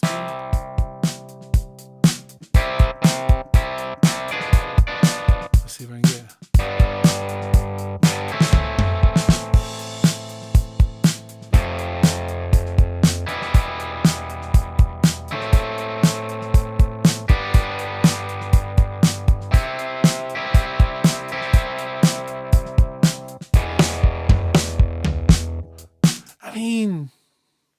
Maybe with a little tweaking, we could get that to be a place where it's better. But it's doing the timing, so we get the actual design of what a guitar strum should be like. And I think that that's really helpful. We can also do arpeggiator, like arpeggio.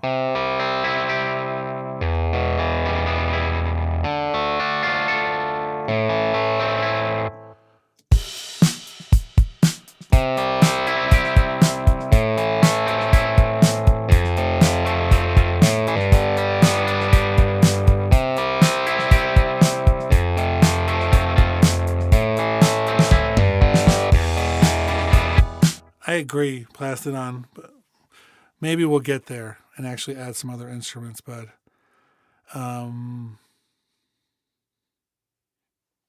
cool. We can change a few parameters here in terms of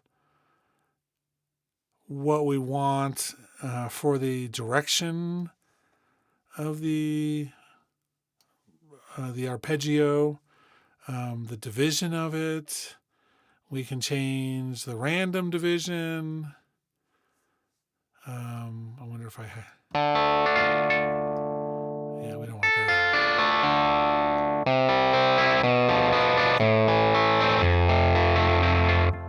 So cool. This is probably a perfect example of how the next session player for Apple will come into being, right? They already have this particular set of parameters.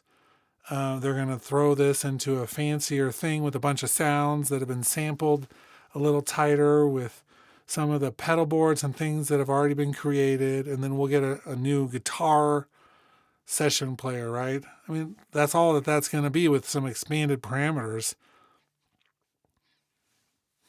It's close. You can already see that the components are in place. Let's look at, with drums, one of the other areas that I've been interested in. So we have, for instance, the embellishments.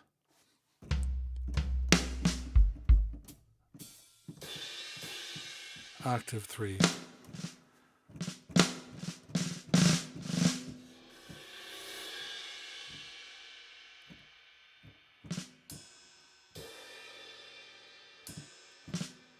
Flam soft.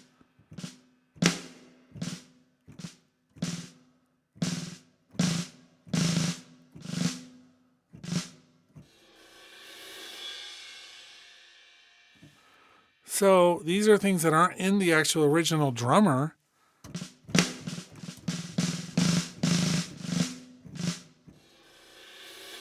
But now we can add them in. So that's handy. I mean, if you've been thinking, I wish I could do a little bit better of a snare roll or something.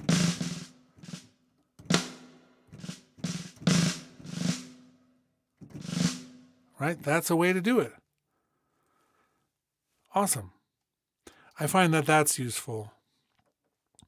In terms of other ones, the drum probability sequencer, I have a really hard time with anything that's called probability sequencer.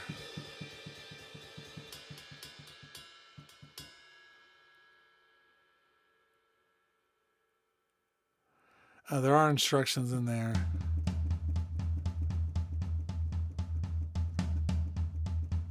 Let's see.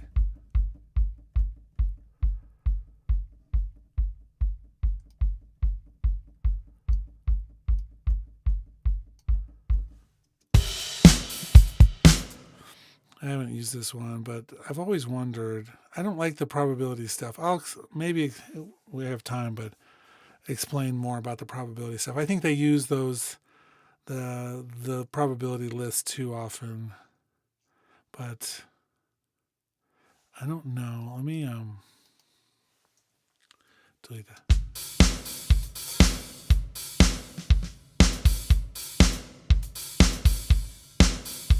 So you'll see there's no drum information. This is a true sequencer, meaning it's going to go off the probability of whatever we set here, and we can come up with new patterns. So it's actually kind of interesting.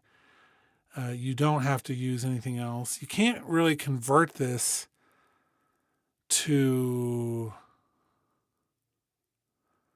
other type of data as far as, well, you can, because you could do this up here where you go. Here, let me label this so I can find it every time. Scripter, record MIDI track to here, and then let's just record.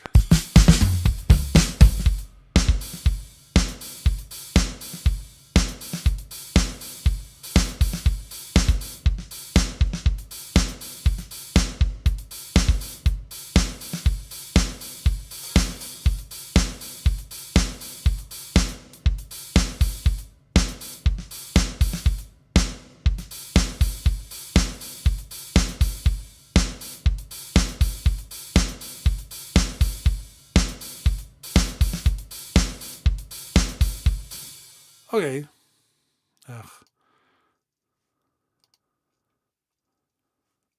Let's flatten that. Okay, cool. So this was what this drum sequencer in the scripter just made for us.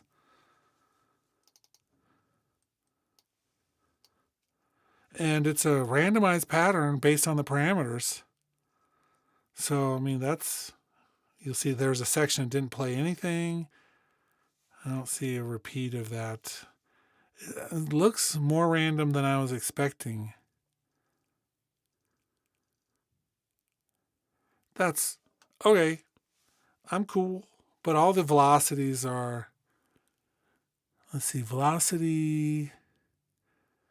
Let's go back up to the top. Step level, velocity follows slider. It's like I want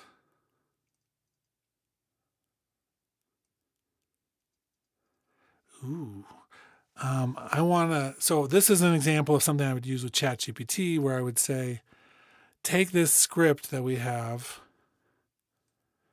And I want you to add in velocity probability sliders for every step, for every note. And it would go through and do that based on what was already here. Because I wouldn't mind having some velocity probabilities happening as well, instead of just, I mean, because there are some that are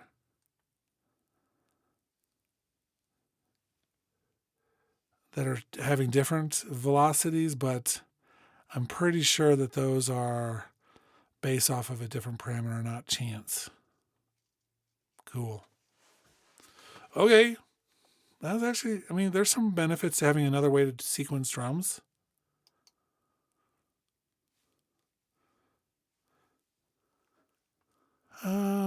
I don't think. So MIDI to plugin parameters. This is something we can already do with the other things, but so here's the input.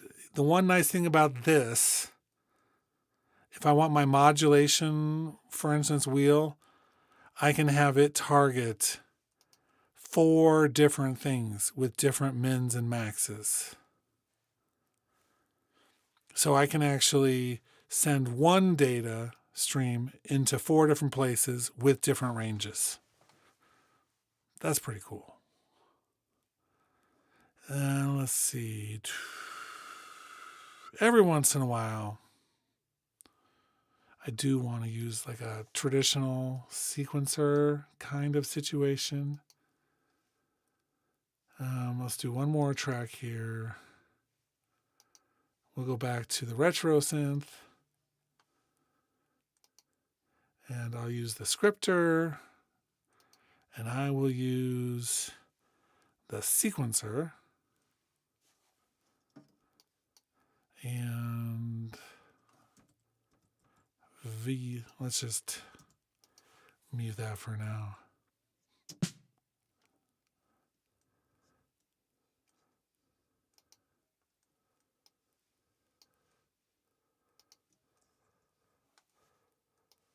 Do.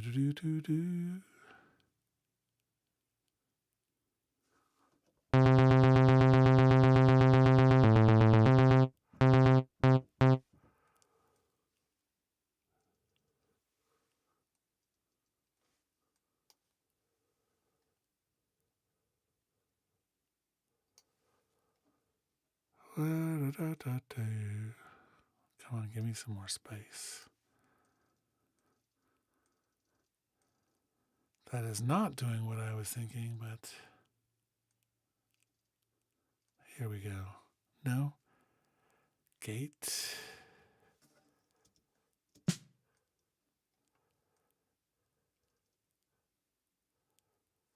Probability.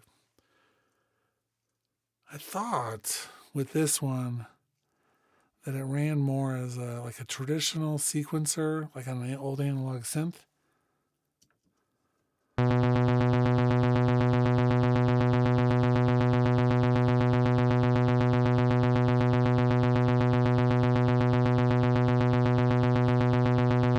But it looks like we have to have a note input anyway.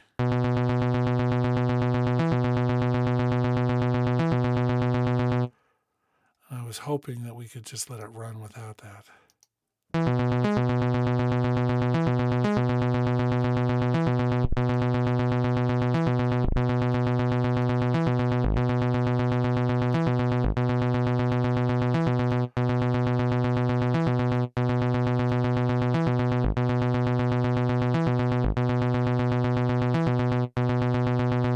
So it is like a synthesizer or a synthesizer sequencer, except we still have to have a MIDI input somehow to start that, which is lame. If I hit the transport, I wish it would just play through those. But that's okay. Stutter version 2.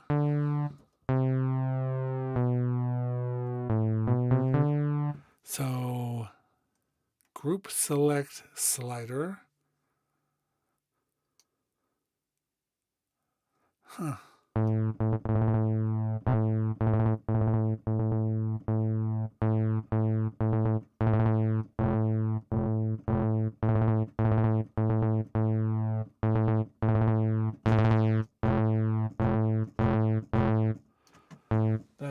I mean, so this is a stutter thing. We can do it in several different ways. I believe, we'll take this off of the drum and put this one on the drums.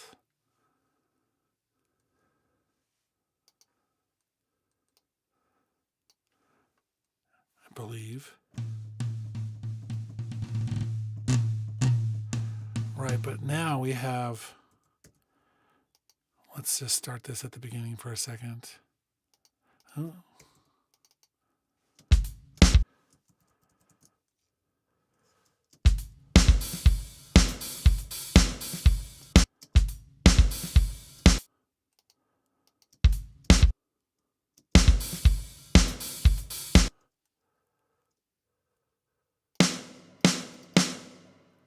Okay, so we have that thing there. I wonder. Oh, it's not showing up. I think we have to turn that on for the articulation ID.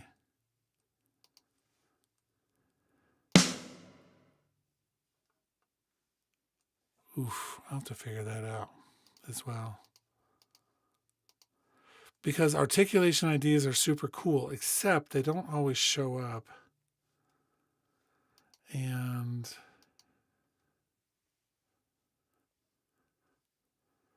we'd actually have to make one, I think. Oof, that'd be more complicated. So groups, you can actually do the stutter thing and individual notes with the articulation ID, but looks like they haven't implemented it fully. That's kind of a bummer. Okay, back. Scripter. Was there anything else I wanted to showcase?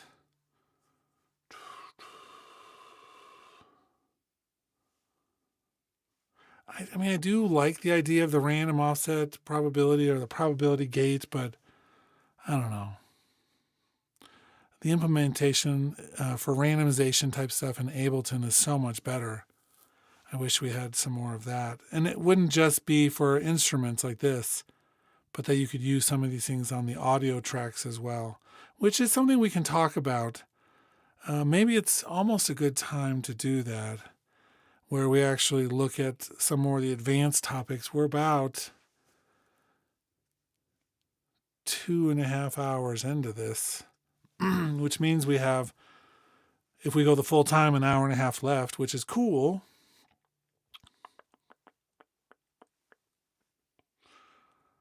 I'm trying to see if there's anything else in here that...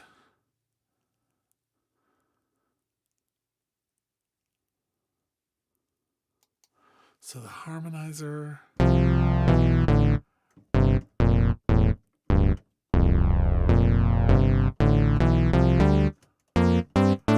See, that's not useful because it's not. So you'd have to use this in conjunction with like the transposer to stay within a key signature, right?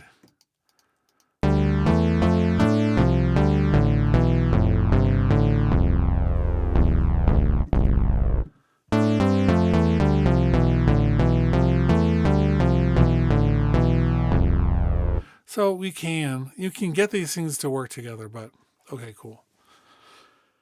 Let's talk about, let's talk about the advanced functionality, some advanced functionality scenarios, let's say that. And I did notice since the beginning of the stream, till now, that now I have all my key commands back. I don't know what happened to switch that around, but they work now. Okay, get the bass out of here, get this thing.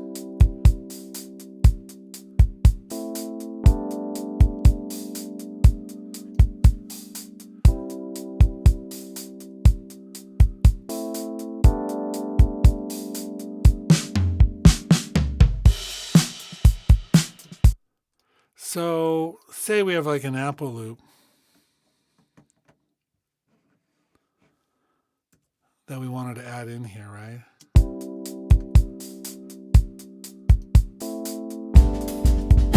Nope, not that.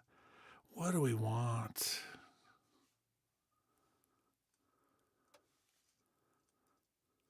Let's find like a... Okay, you know what we're going to do?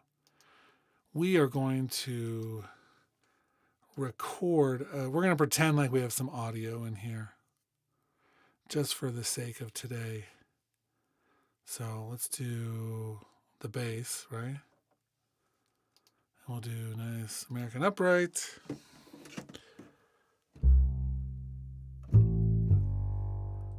Just to add a little bit of something at the beginning here.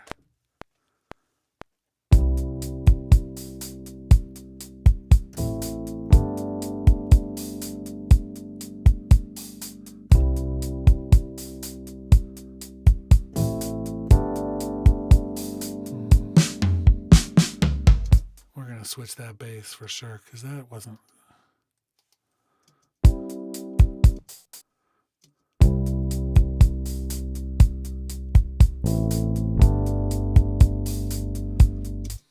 Right, so we're just going to say that this is an audio. Say we recorded it, right?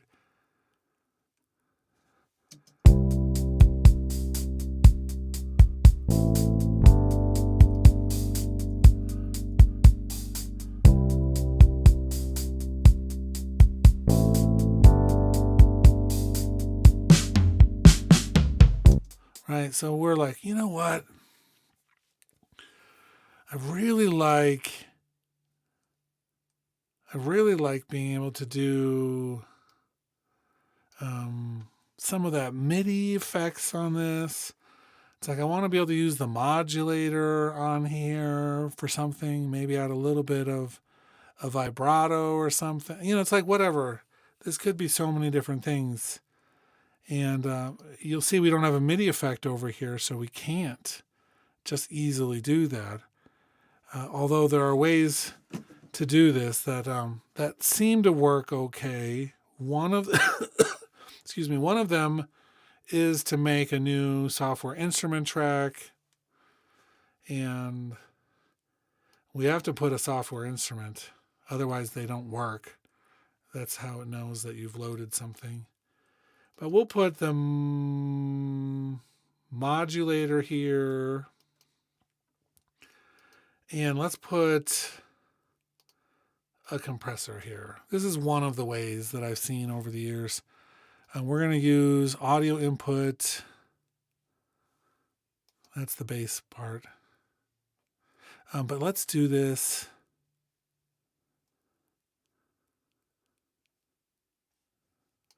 Maybe we'll do this as a bus. It may make more sense. So this track, we're going to do an output of a bus. Instantly, Logic is so helpful that it tries to create a track for us. We're just going to deactivate that one. So now the bass part, it's going down a bus, but we can't hear it. So on this compression track, we'll set the bus to the same bus.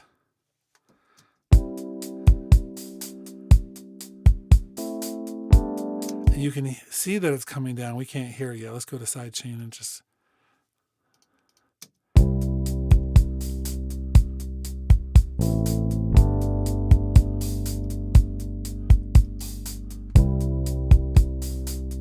Okay.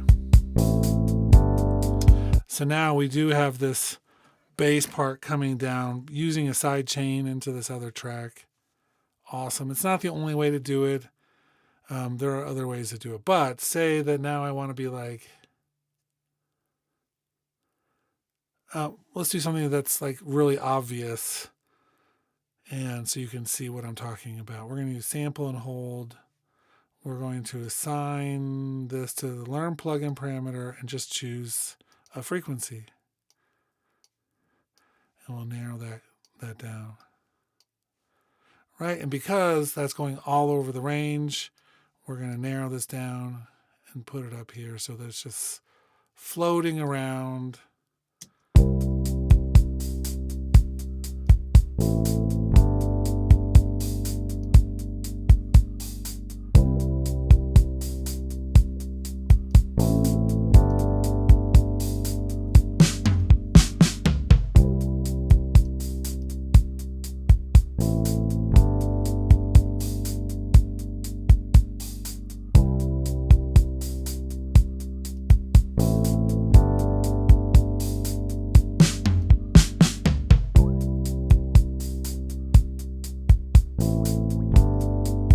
Okay, just as an example, this EQ controlled by the modulator is on the audio bass track, not on an instrument. It's on an audio file.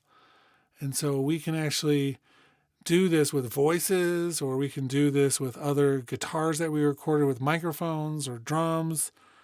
And so we are able to do this, but we have to side chain it or get it through other ways. I've seen other ways of doing this with the environment. It's possible. And if you're in the audience and you're like, man, I would really like to see how to do that in the environment, raise your hand. Let me catch up on some comments for a second. Knowing Apple, they give us cowbell session player instead of what we need. That's probably true. Someone out there is working on it so hard right now, and when people don't like it, they're going to have their feelings hurt. Ugh.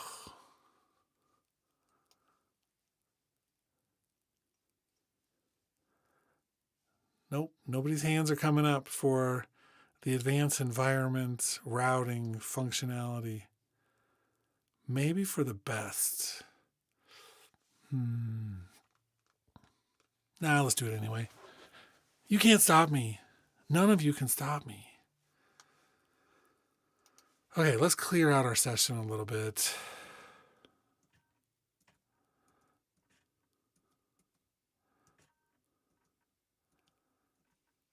Because, okay, let's do that. We're starting over. Oof. I gotta think about this for 1 second. And this is actually something I thought was super useful because of the way we can do certain things. Let me explain. So on this instrument, let's get rid of all of our plugins. And we haven't talked about routing yet of MIDI with these things, so we need to talk about that still. I'll put that on a mental note to start that in about 30 minutes. But let's do external instrument. Woohoo! So MIDI destination is going to be the IAC driver, bus 1, channel 1. Cool. MIDI FX modulator. It's working. So this is going out the IAC driver. There may be a better place to do this too. Let me think. The Logic Pro Virtual Out is actually a great place to do this as well. But IAC driver came first. I think the Logic Pro Virtual Out is the same thing in many ways. Trying to debate. Let's stick with the IAC driver, and then when we're done, we'll see if it works in both places. Okay. Now, I want to try one thing real quick in my brain. Just thought of this. Let's do track stack, summing stack.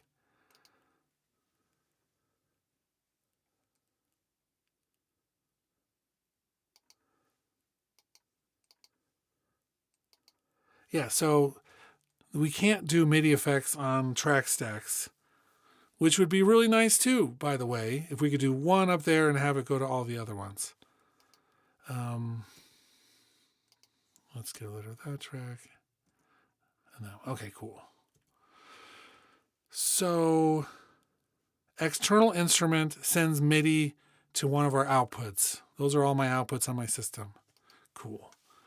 We go into the environment, which is Command 0. And I'm going to just make another instrument here. This one is going to have studio piano on it.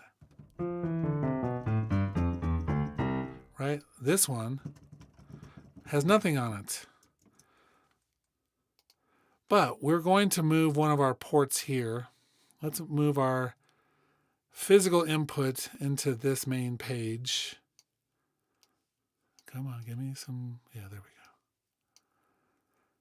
go. And we'll, I don't know if I can make this any bigger or not. It's kind of small.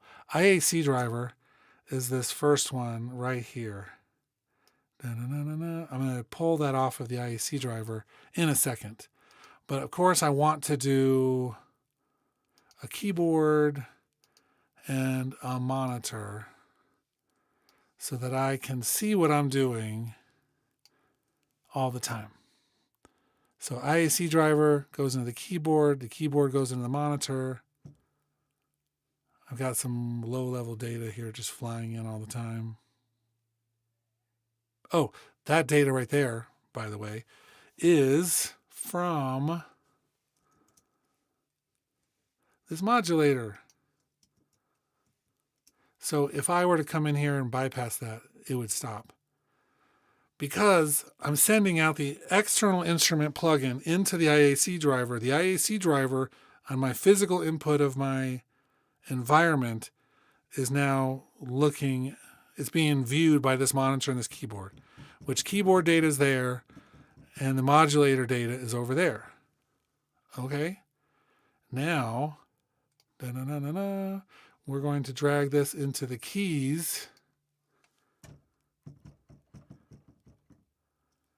Something's wrong.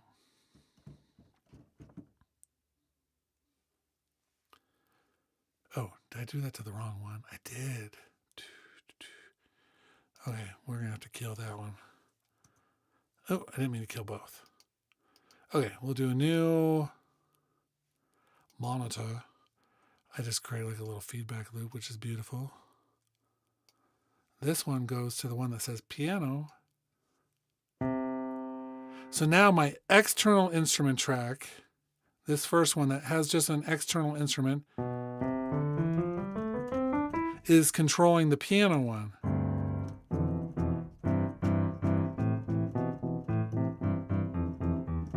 And the modulation data is going there.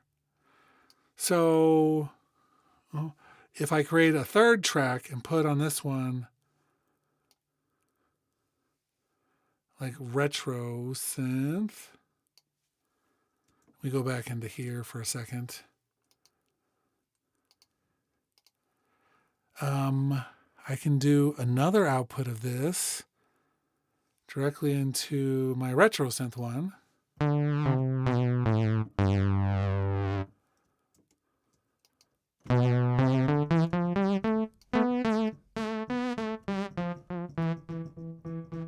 Now it's like I'm doing a mini track stack. Right? That one external instrument through the IAC driver is controlling the piano and the synthesizer. The modulator is going to both places.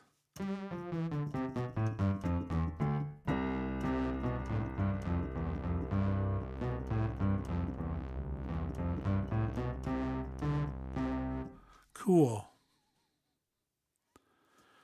And so that's the foundation, the premise, right? That's just the starting point, because there's things that we can do with this that mean we can use some of these things to control other things. Not everything, but some things. For instance, we have instrument 3 here. This is one that's like the synthesizer one. Let's do, just for a moment, another monitor. Monitor becomes my best friend when I'm doing all this stuff. I'm going to do the output of this track into the monitor. No? Yes. Cool. And I'm going to take, let's see if I can just delete that one. Nope. Oof.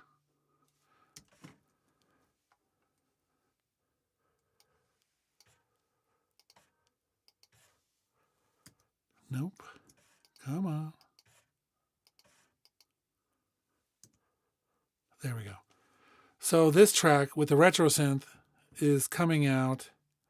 But if you look at this, I'm going to move my little fader right here, right? And that's changing it to fader 110, and then there's the data. Now, this also would work, by the way. Let's say if I create an audio track. Da-na-na. We come back in here. Here's our audio track over here.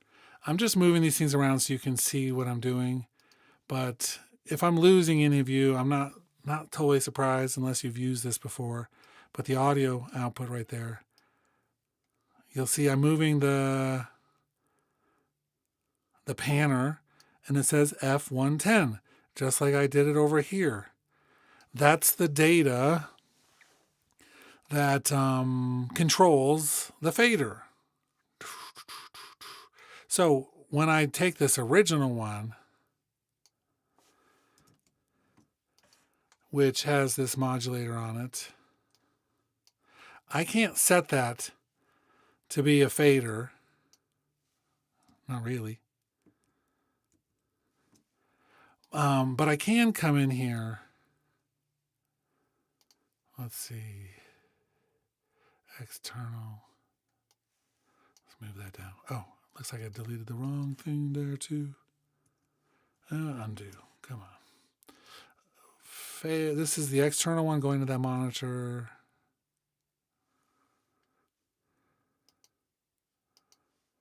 But I don't see. Come on.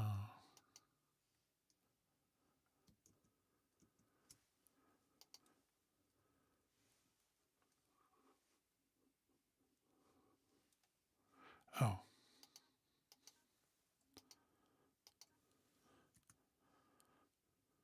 Cancel.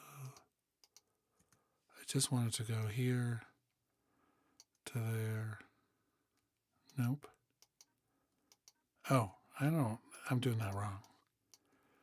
Oh, I don't need a cable from those because it's going through the external IAC driver. That needs to go to there. Okay, we're back. So this is where it originally is going from, where my mouse is on the side. IAC into this, into that. Now it's coming through over to here. So it is going to the audio data, but here's where it gets a little bit more fun. I need in here to create a transformer. Man, I'm having to think really hard today. Into the transformer. Open this up. Apply operation and let non-matching events pass through. So I'm saying I want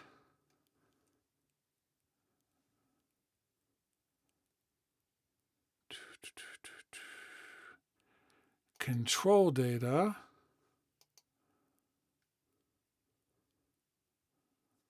fix fader MIDI. Theta equal to 1. Fix it to 1. Data byte equals 1. Fix it to 10. I'll leave that go. I think that's right. Ugh. Let's find out. Yeah. So there, transformer is now taking any events that equal control data, and I'm changing them to fader MIDI. Where the channel is 1, I'm fixing it to 1. I'm leaving it 1 because they were both 1. And then data byte 1, if it equals 1, which is this data, I'm fixing it to 10, which is that one. Okay, so all of that said and done means that audio track is now being controlled by this data. So I can slow it down. You'll see that the audio panner is going back and forth.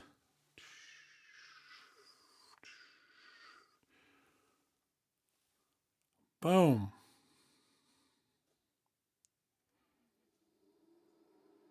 And composite sound is well, so what we're doing right now is teaching how to use the environment to make these connections. That doesn't mean that this is the right way to scale anything up. The real way to scale this up would be to Apple to let us use some of our MIDI effects on audio channels, by the way. But, so this modulator, in this one, we can come through. Let me create another audio track like this. I can take this transformer out and put this into audio track number 2 as well. And now they're both moving at the same thing. Or, let me see, we could do this thing where we transform it again.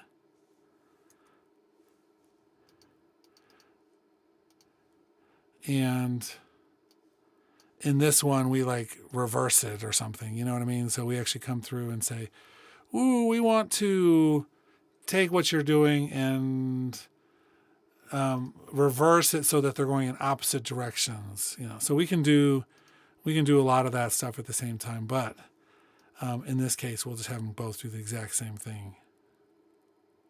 Now, anything that we have here. So let's open up an EQ. This is the test. At one point, I went through and did a lot of this stuff. You'll see when I boost this right here, it says fader 318. Fader 318. So let's put this right here. And we'll do fader 318.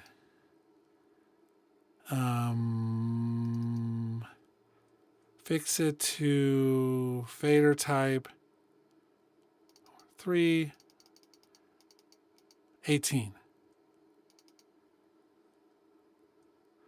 And I don't know if that's going to work or not. It was working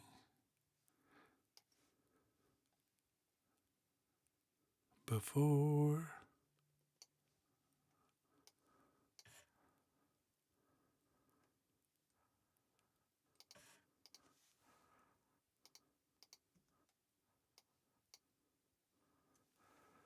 Let me look at that again one more time over here.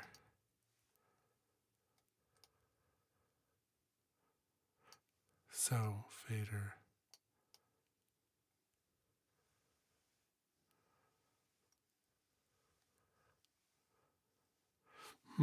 Anything that comes out of the channels, it doesn't always work going into the channels.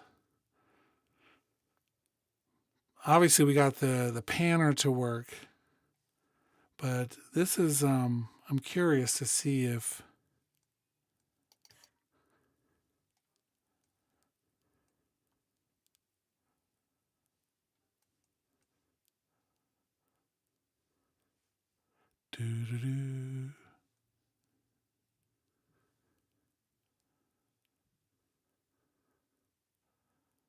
because that's still 1-1. Hallelujah. No. We'll see. I don't know if that's going to work or not. I would really like it to. Because that would be so cool. But I don't think it is.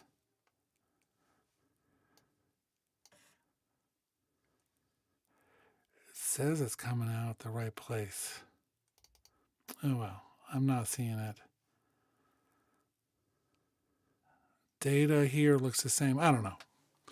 That's a mystery. I wish we could do more control things with this, but that data is correct, but it's not doing it. So where is that one? Audio 2. I don't think. Yeah, so whatever Logic is doing, it's not letting through, unless I'm totally screwing something up, which...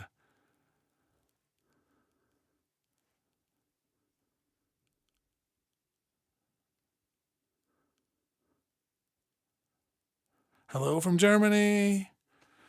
So I'm not sure why, in this case, it was working for the panner, But it's probably that Logic doesn't let incoming data get to the actual inserts on those channels. That's like a doorway that if it doesn't work, that they would have to open up. But let's look at the volume here. That's F17. So let's switch this over to F17.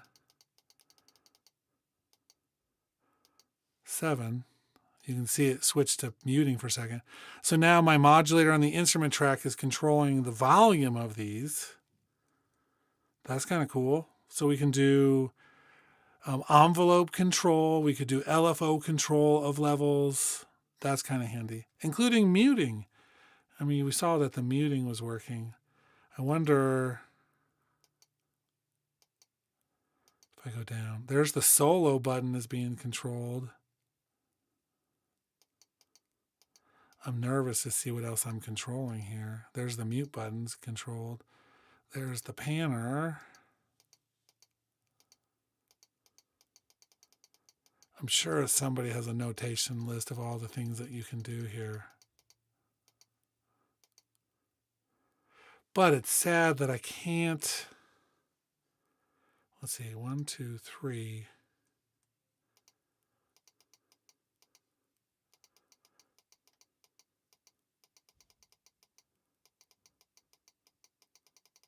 Yeah, so it's not, I don't see any changes with those.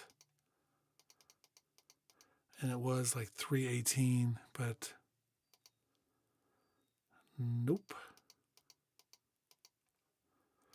So also, I'm guessing if we send a bus here, that's 128. So if I have a send with a bus, the bus levels are changing there. So you could go through and sort out things. The easiest way is to move them in one place and see what codes we get and then move them to the other place. I think surround sound. Ooh, this could be interesting. 125. So if I do a surround sound output, then we can move them on 125 here. And now you'll see my surround sound panner moving with the modulator as well. So the modulator is controlling my surround sound panner. That's kind of cool for spatial audio related things.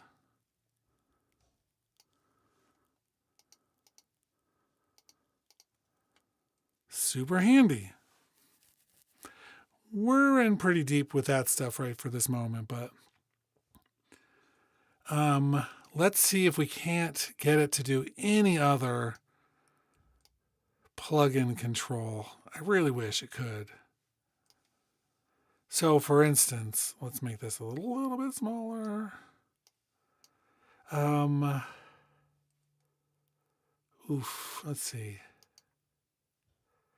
Those buttons don't send out any data.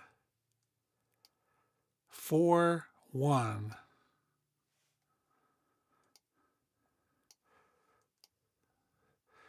See, I'd be shocked if this works because for some reason the plugins are different. But I'm going to try it. Channel. Oh, whoops, that's not the right. Oh. Did I just lose? I'm talking. Okay.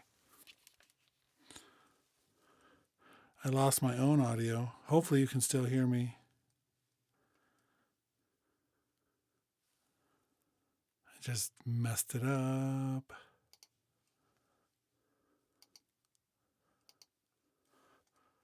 Omnibus. Check 1.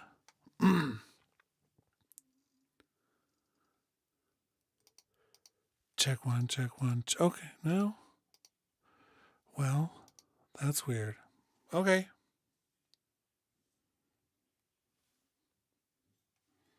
Something just happened. Let me know in the chat if you can still hear me. because I can't hear myself anymore. Something Logic just loves me.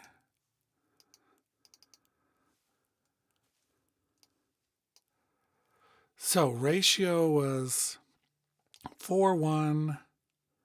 We're going to fix this on 4.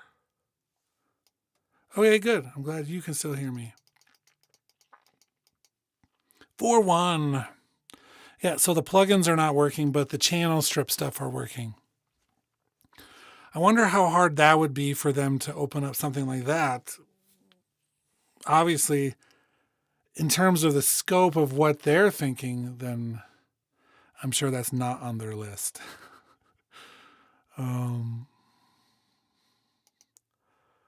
Or maybe fader.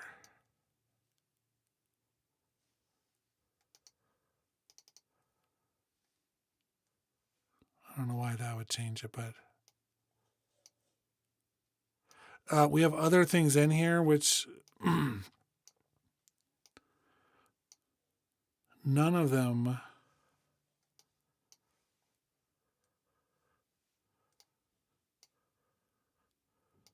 are going to be the right ones to make this work, but I thought I would just fly through them and see what they look like.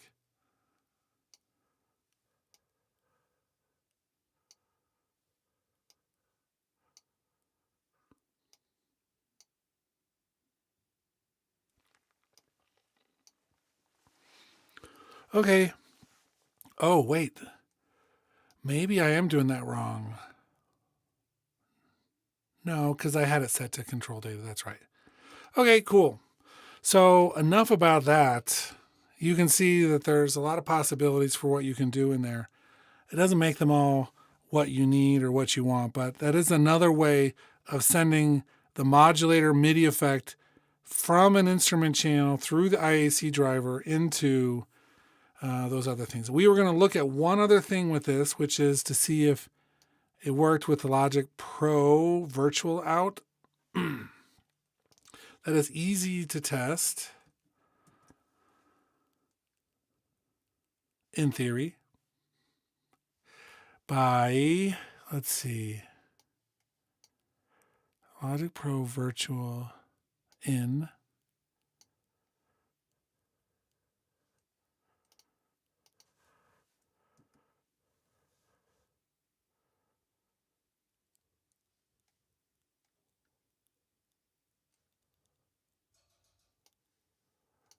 And I don't see it working. So I think it's just the IAC driver for some reason. Okay, let's delete all that stuff.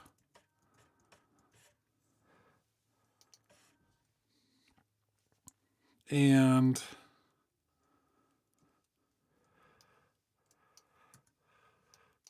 just close out this thing. Hopefully I didn't just delete all of our clicks and ports. I doubt it. Nope. Yes, I did. Oh my gosh. Let's do new physical input.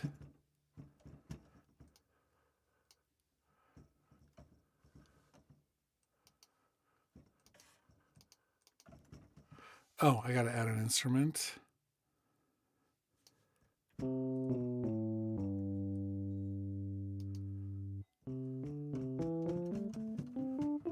Okay, we have sound. I have a little bit of sound.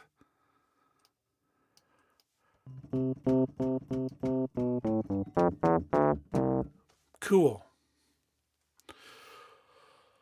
Okay, that brings us to some of the other routing things to have to do with the MIDI effects. We briefly talked about them a little bit, but let's finish them up a little bit more here. So, for instance, arpeggiator.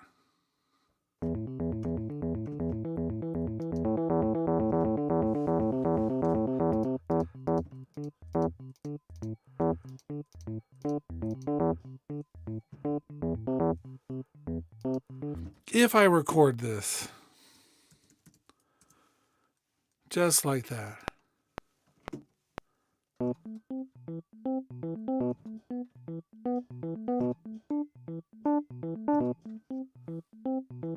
Right, so we're just getting the notes that I'm holding, not the actual output of the arpeggiator. So that brings us to one of our first things, which is when you select the actual MIDI effect, if you go to the bottom where it says record MIDI to track here, anything that's through that, it will work that way. Now, if I put like a, I don't know, transposer afterwards or a velocity processor after that, then the velocity processor will not be recorded into the MIDI. It'll just be the arpeggiator, unless I move it to that point by record MIDI to track here, selected on the velocity thing. Let's get some.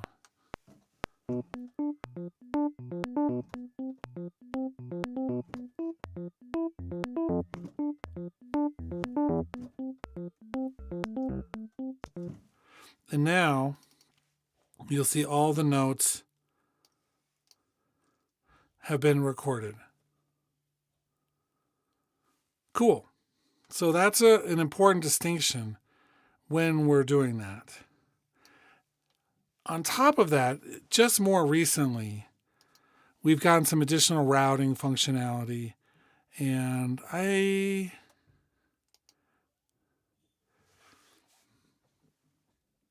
it's interesting. So we can do, and this was what we were doing in the environment just a little while ago. Let's just put up here again, retro synth. And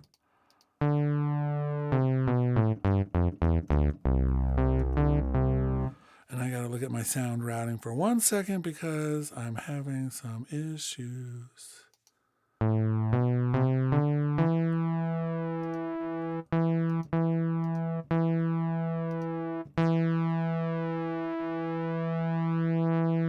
Check one. Check, check, check, check, check, check. Yeah, it's like one of my channels has just gone all inverted on me. I wonder if that's my headphones.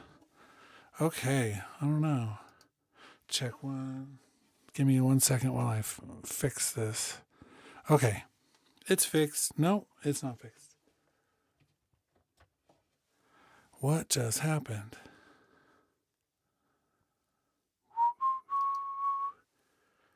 Well, we've been going for 3 hours. And if this is the first audio problems I've had, I'm calling that a success.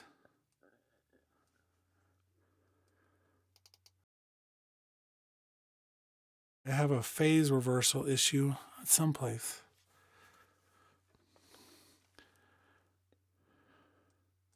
Check, check, check, check, check, check, check, check. Okay, I don't know. It's probably...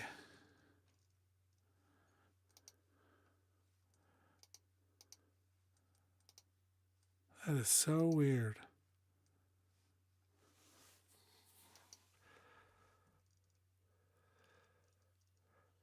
Somebody doesn't like me. Okay, I don't know, but I can't.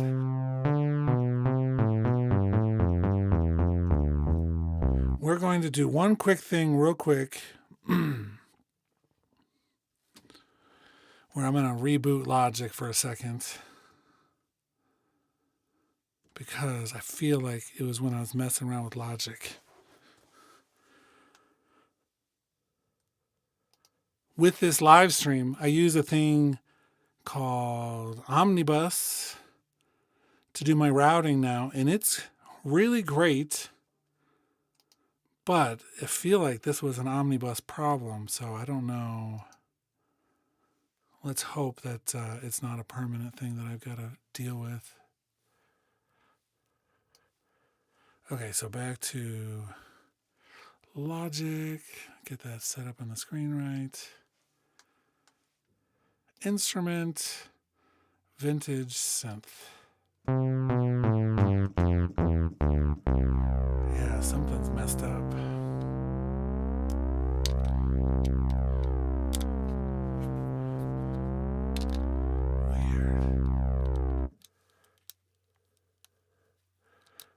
Never had that happen before. One headphone out and neither of them work. But maybe it's a headphone problem. Did I just inadvertently mess up my headphones? Maybe. Check, check.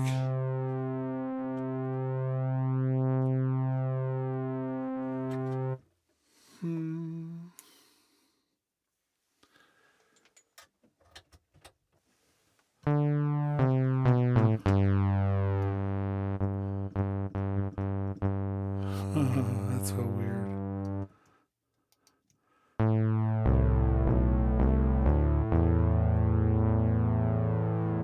Okay, well, it's going to be a little tricky because I can't hear. It's not giving me stereo right now. I wonder. I mean, they're nice headphones. I don't know if that'd be them. Something went wrong.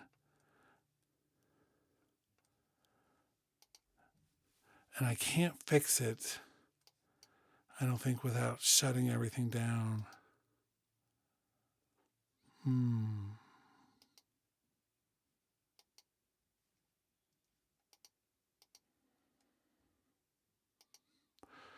But that won't work. I can't shut everything down in the middle. I think you're all getting the right stuff. It's just me who can't hear. Or what's happening is everything's being summed to mono. And that's not something in Logic. Because Logic, you have to really work to sum things to mono. But, oh, okay. Maybe it is my device. Now I've got both. Okay, side show is over. Jeez.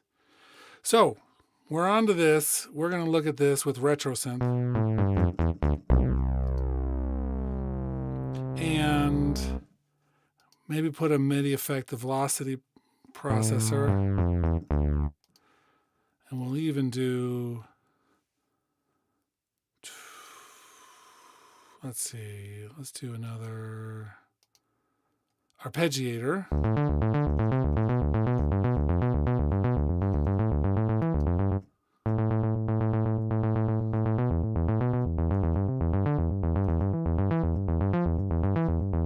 Right, so we have those two things happening. And then let's add a second track, this time with studio piano.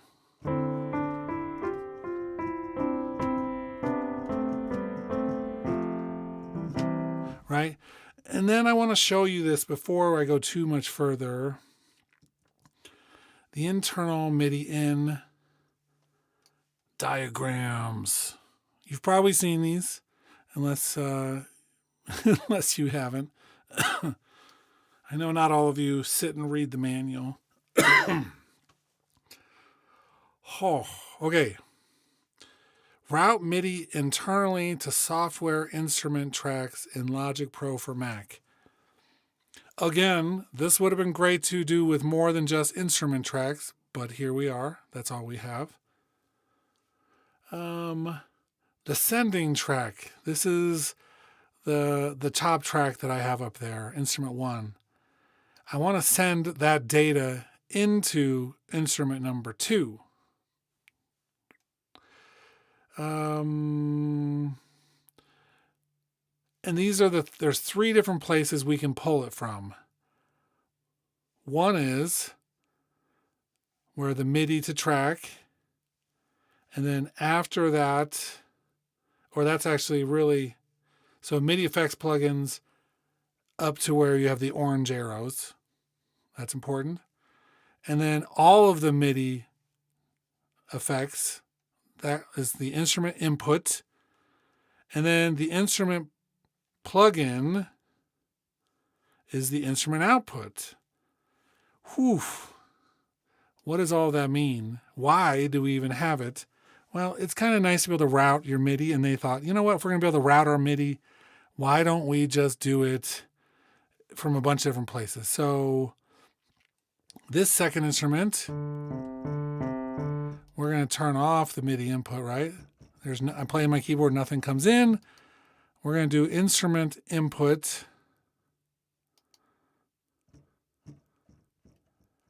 Record both.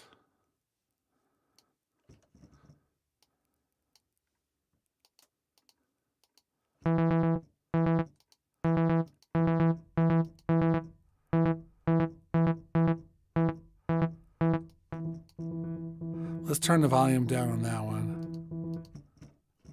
So input,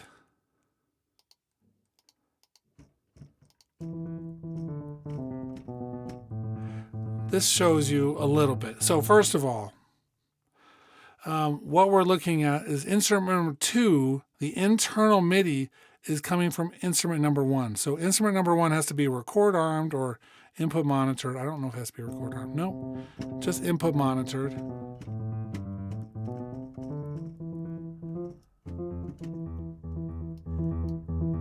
And so now we have the MIDI coming from that first one into the second one.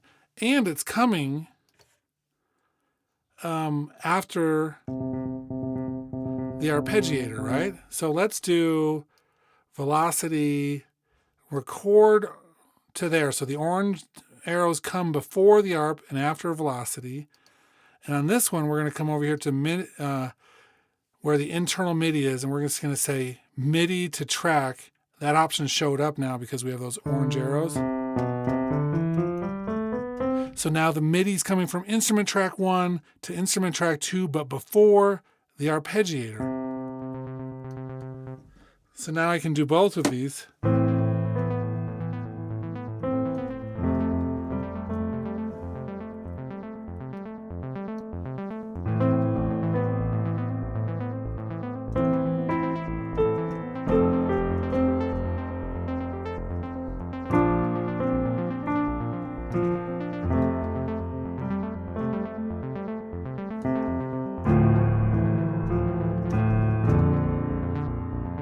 Right?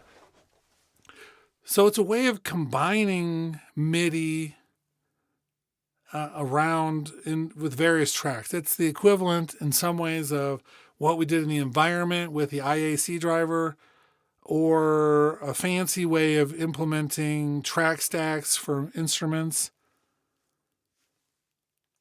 But all of that MIDI is recordable into there. So if I were to record it.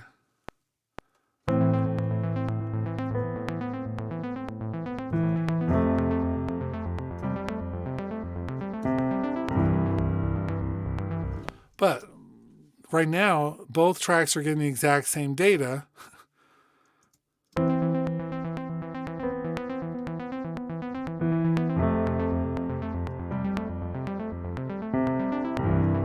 Which always begs the question of, why don't you just option click and then you have both tracks? Like, why do we have to go through all that effort?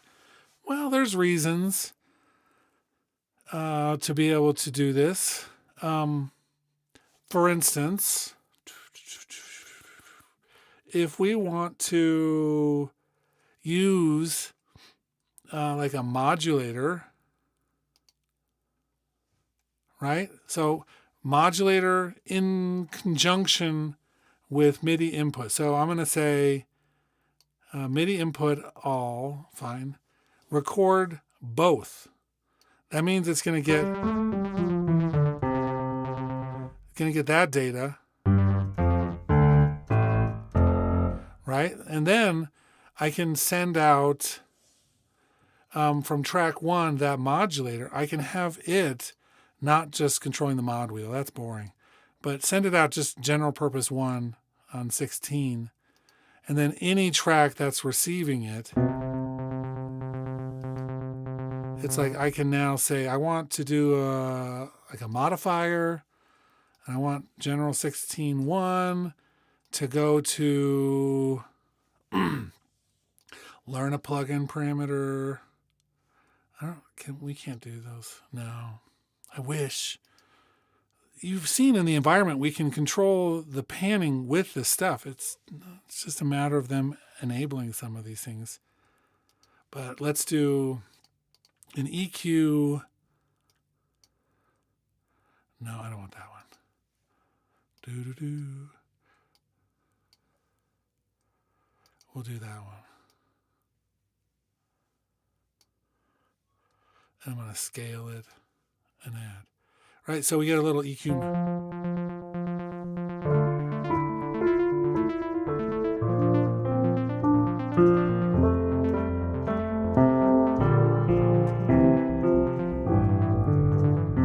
Right, so now I've got this like weird EQ on the piano, but it's controlled by the original track. If I have a third track, instrument, retro, we'll do another retro synth, but maybe with something like. So now this one, internal MIDI, same thing. Record both. We want a MIDI FX, modifier. We're going to do that same 16 and assign this to a plugin parameter where we do the shape. Can I do that one?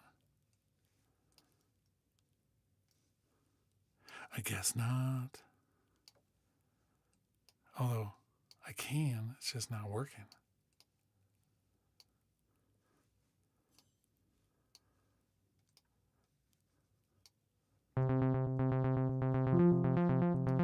Oh, let's get, oh, so it was working. I just had to turn on the input. Shape.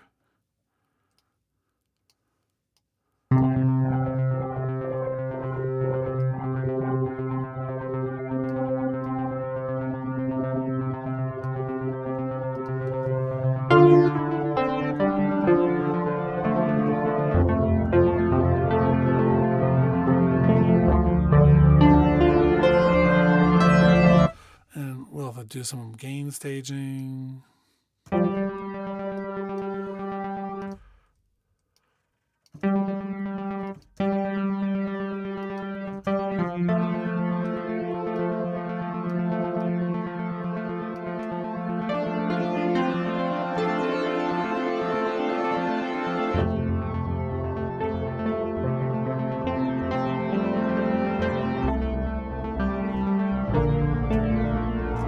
And now that one modulator has begun to control all of these things on other tracks. I think that's pretty useful because it allows you to focus on one modulator and adjust it, and it ripples through all of the other things.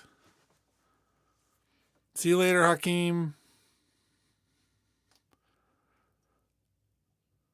Man.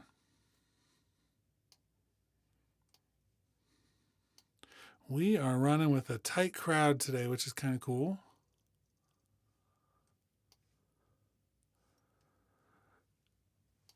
I don't know in terms of this format how practical it is, but it may be like a better for a weekend thing at some point, but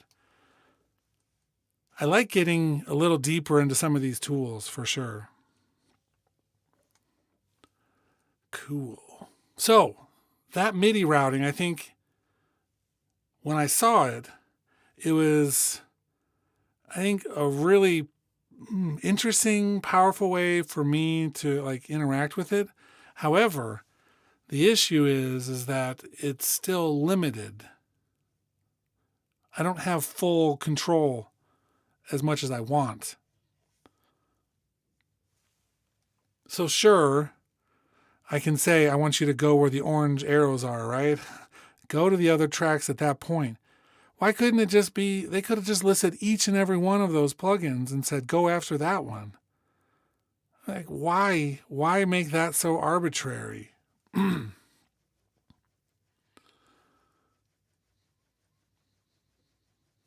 And Plastidon, it's way over my head too sometimes. I don't understand why they did it this way. But I appreciate them giving us some advanced MIDI routing. Just, where was that screen? MIDI internal, the flow chart.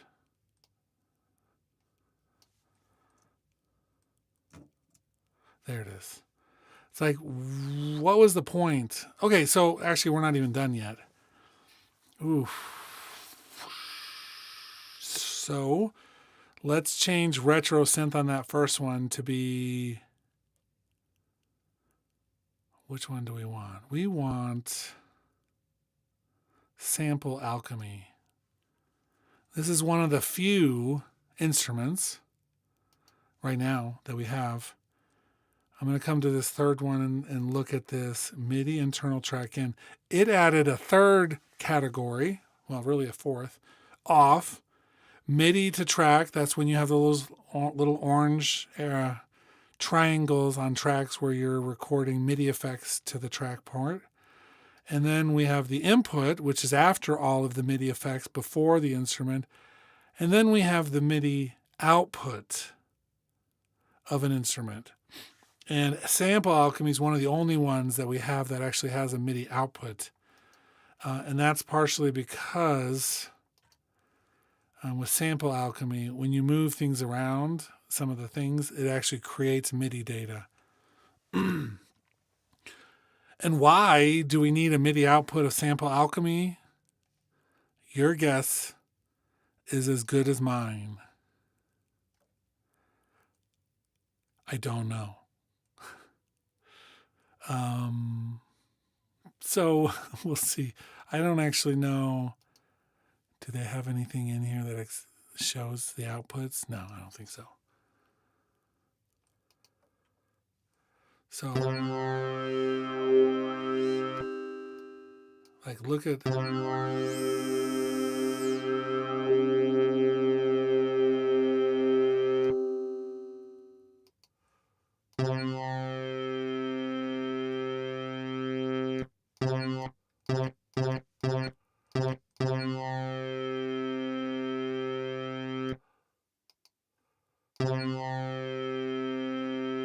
Like, that's the data that's coming out of Sample Alchemy, but I don't even, it doesn't mean much. It doesn't mean much to me anyway. Now, that's not to say there aren't reasons. Because I can imagine some situations that it may be valuable. It's just not with Logic's default set of instruments.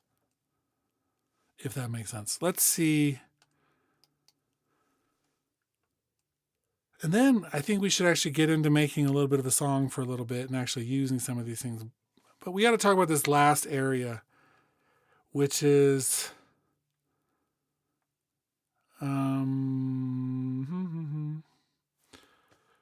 third-party things. Reason Studios. I don't know if this one has a MIDI output or not. I wonder if I have to do an update. There is a new update available. I'm not going to do it right now. But what I wanted to see was, in that same place, Reason Rack does have an output.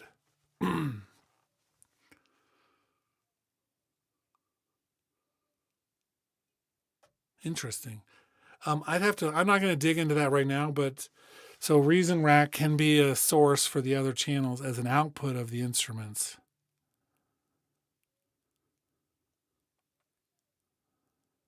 Let's just try one thing real quick.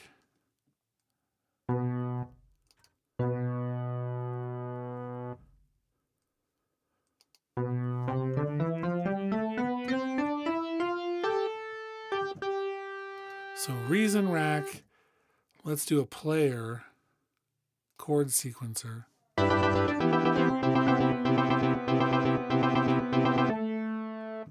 Let's turn off all of those things.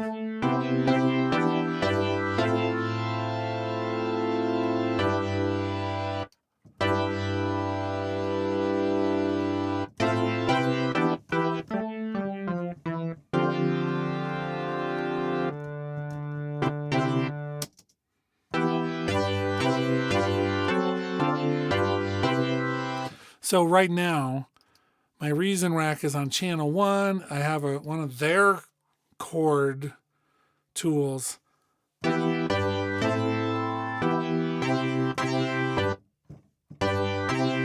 And I could use that to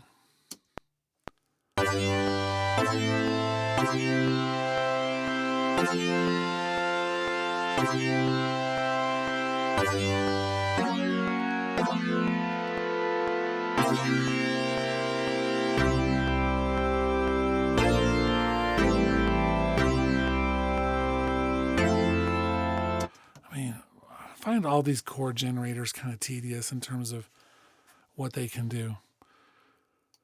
Okay, so that was one example. Let's go back now. Let's delete all that stuff. And all of these things. Reason rack is an instrument.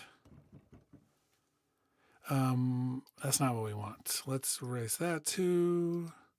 And let's put one of our, just our piano on there. But the third party effect, we'll go to Audio Units, Reason Studios, Reason Rack plugin. So this is the MIDI rack, the MIDI FX rack from Reason. And we can't just we can put anything on here, but that doesn't mean it's going to work right. But we could do, I wonder if we can do the bassline generator.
Cool. So we get to use third-party ones as well that do various things. In this case, it's a generator for a bass. It looks like we can use any of the other generators as well, is my guess. There's no downside to having additional MIDI effects, I don't think. I don't know if the rest of what they have are, I think they're mostly audio things. Like we couldn't easily use the rest of these. It wouldn't make sense to use them. So let's do one of the arpeggiators.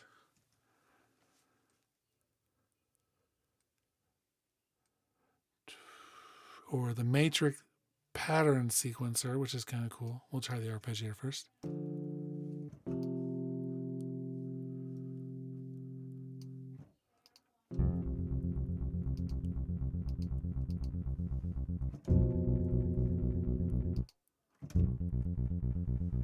So let's change this back to a keyboard instrument.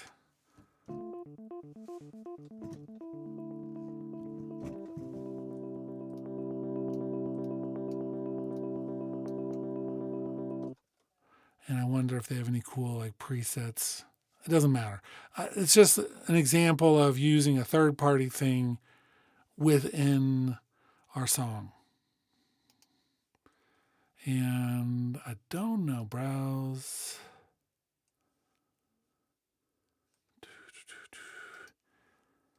Does this thing not have some sort of pattern thing? I don't really know this particular one very well. But I think the arpeggiator in Logic is better. That's my guess, just based on looking at it. Okay, cool. Last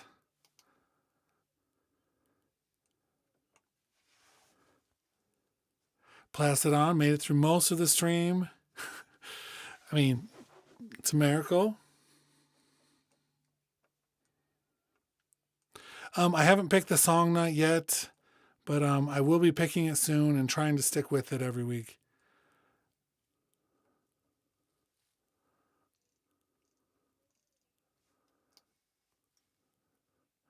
We're down. We're down to 7. Yeah, I wasn't sure quite what to expect with a long stream, in the sense that would it grow and more people join? Would it stay kind of small? And so far the answer is it has definitely stayed small, which is not a bad thing. I do think that there are people who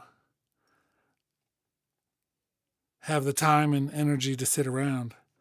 But thanks for watching Plastidon, and yeah, we'll be in touch. I think for the next 30 minutes, it's going to be like a song night in some ways.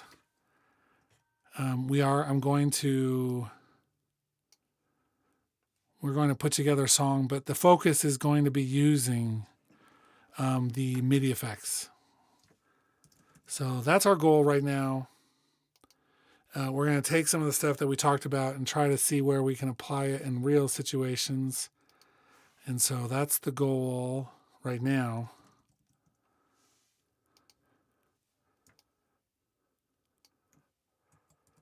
And so if anyone has questions, let me know. But we're just going to cruise through about 30 minutes of this. A long verse, because I like long verses. Well, it's actually not that long, but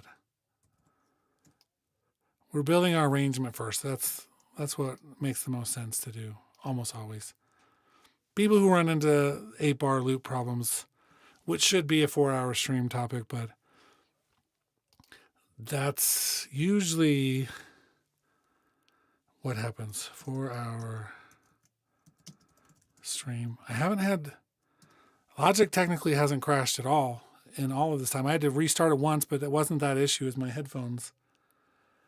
I think there's an issue with maybe my interface headphone jack or something. I don't know what that was. I'll figure it out.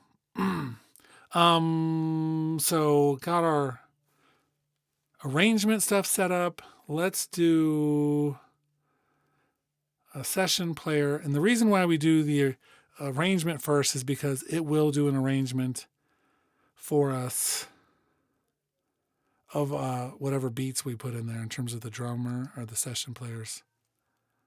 So it builds us something. We're going to see if that is something we like or not, but let's see.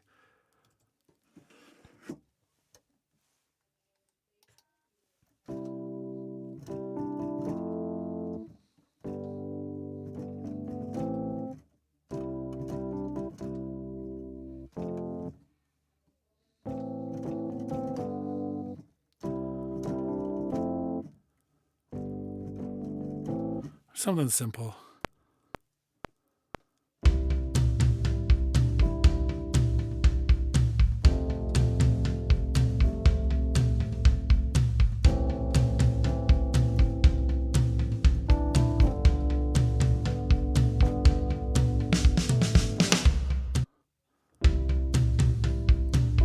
We are going to use the groove track, of course, because the groove track is still my favorite.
Capture recording.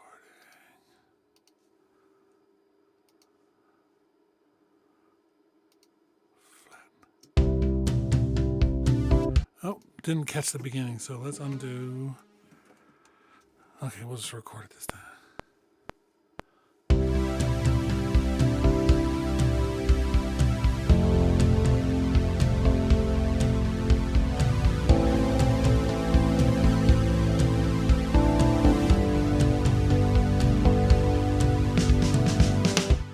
Okay, so what do we need in terms of some MIDI effects here? I am going to do the velocity processor.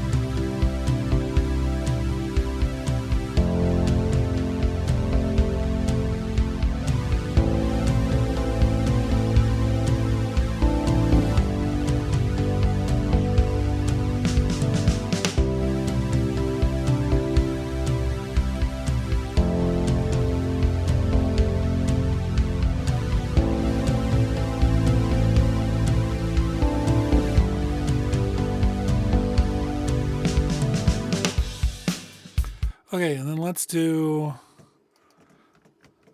it's like I still need some more stuff on that first part, but we're just worried about the MIDI effects for a minute. Let's get a loopy part here for the verse.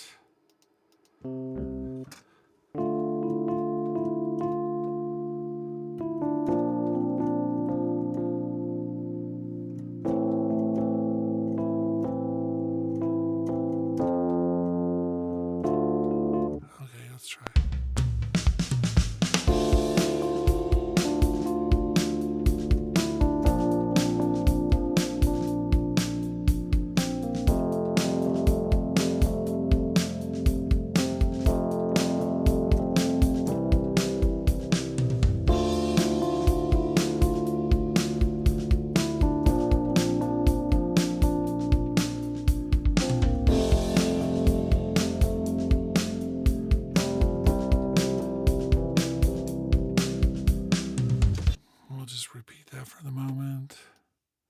Ooh, no, I won't. Let's see, undo. Okay, cool.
Let's see.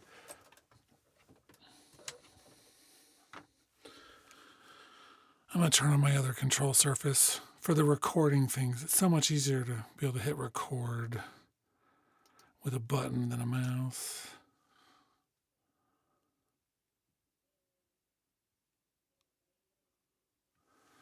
Come on, where'd you go? Oh, maybe it's unplugged right now.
unplug it.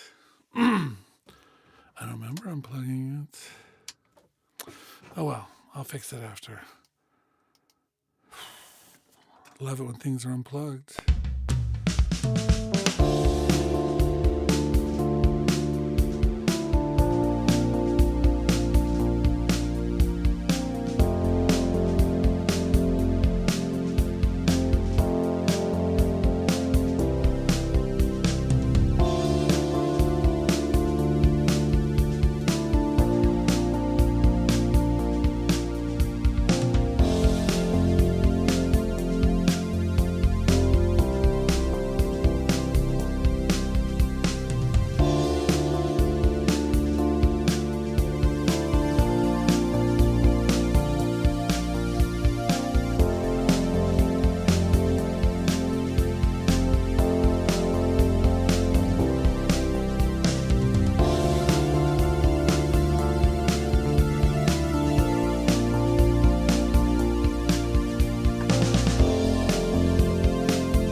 Oof, I love how one good synth can change the rest of the pattern.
Arpeggiator happening.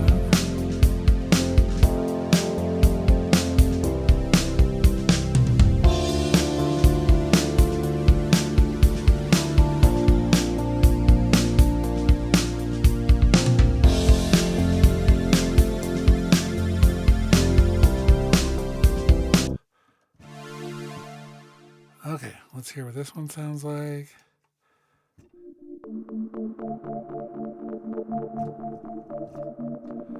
That's with the arpeggiator in place. That's the MIDI effect we're using here. But I do want to do a little bit of velocity processing so I don't have to worry too much. Keep it simple.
Okay.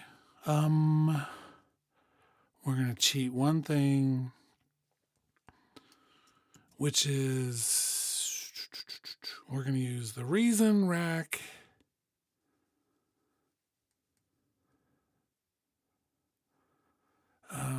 And use their stereo widener on that because that's the best stereo widener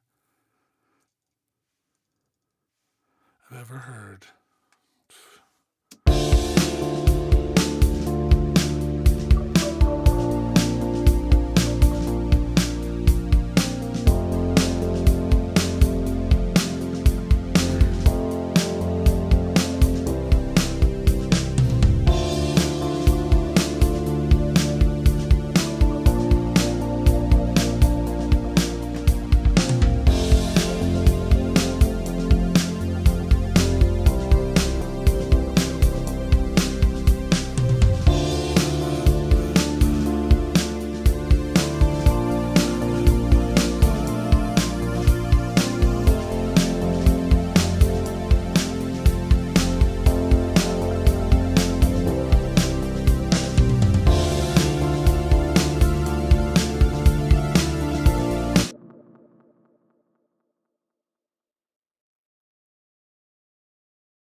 Okay, now I'm speaking through Logic, which is where I want to be. We're going to just try a couple vocal things because, actually, let's do, yeah, pitch, pitchy, pitch, a little bit of a delay, not bad. Whoa, that is so small. Little bit of, okay, cool. And then a little bit of reverb. I really like the new QRS that we have. It's cool. We'll just default that for a minute. Do, do, do, do, do, do, do.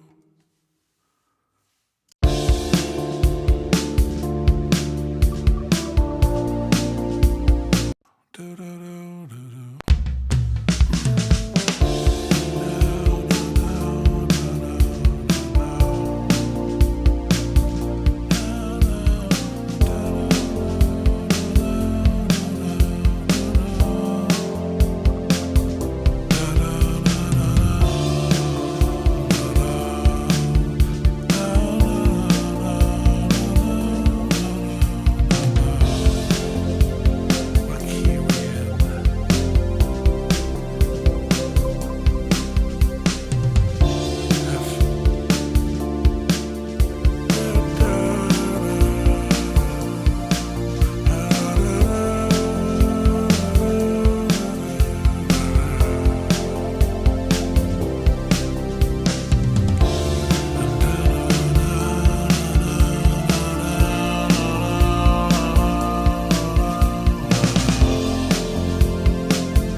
some more words. And you can't stop me as I walk through that door. I know it's true, it's always you, a pound of flesh to fill the void. I see it through. I take what's mine, I take what's yours, and you can't stop me as I walk through that door. I know it's true, it's always you.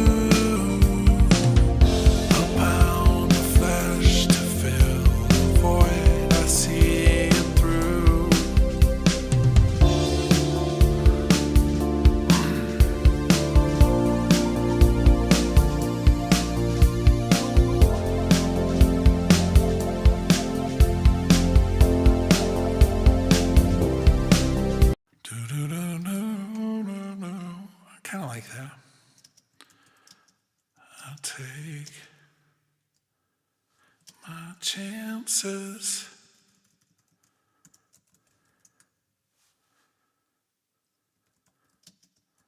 when I break through fences.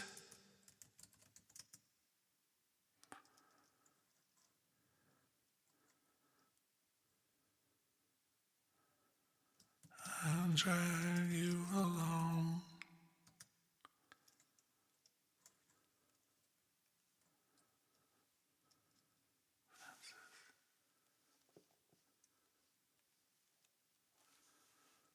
Put down your wrenches.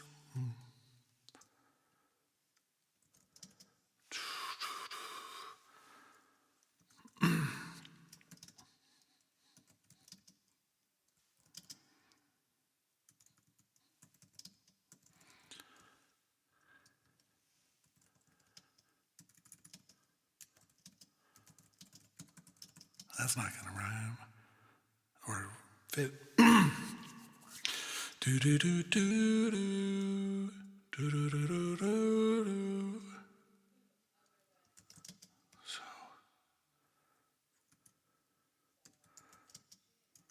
So listen closely.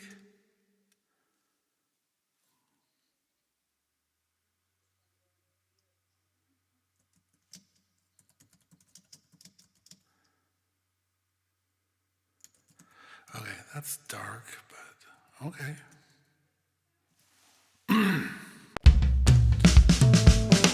I take what's mine, I take what's yours, and you can't stop me as I walk through that door. I know it's true, it's always you.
Kind of like the second one better than the first. I take what's mine, I take what's yours, and you can't stop me as I walk through that door. I know it's true, it's always you.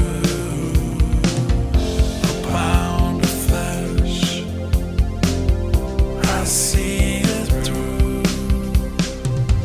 I take my chances when I break through the fences. I drag you down, down your wrenches. I take the things that belong to me. I take the things I know I need. I take what's mine. I take what's mine. I take what's mine. I take what's mine.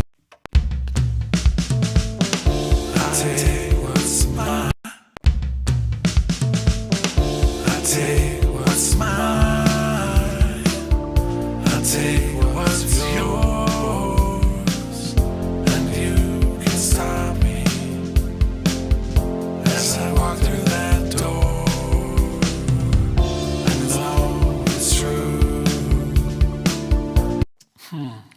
like either one. Let's start it over. For all.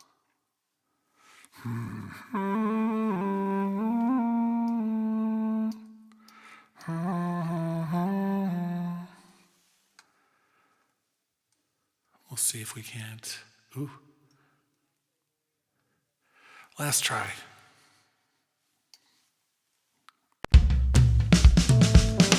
I take what's mine. I take what's yours. And you can't stop me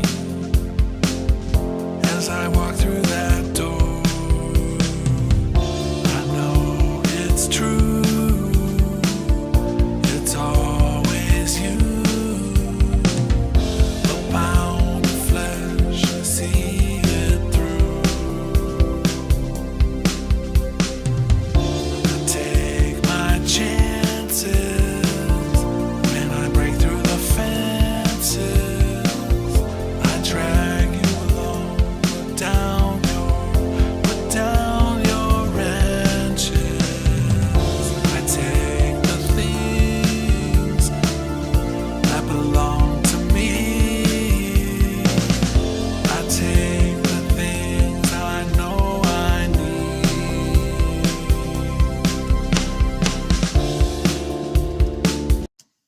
Maybe.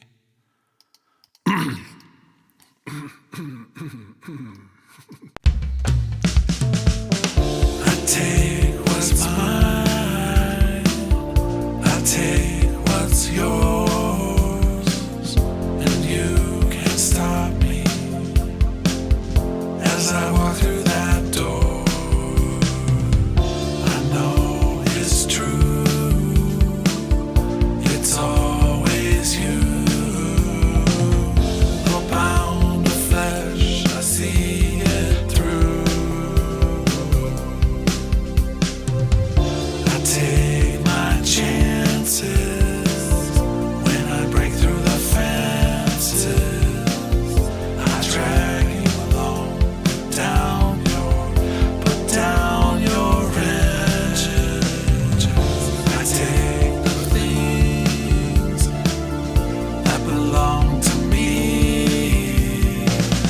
I take the things I know I need. Maybe. I take what's mine. I take what's yours. And you can't stop me as I walk through that door. I know it's true.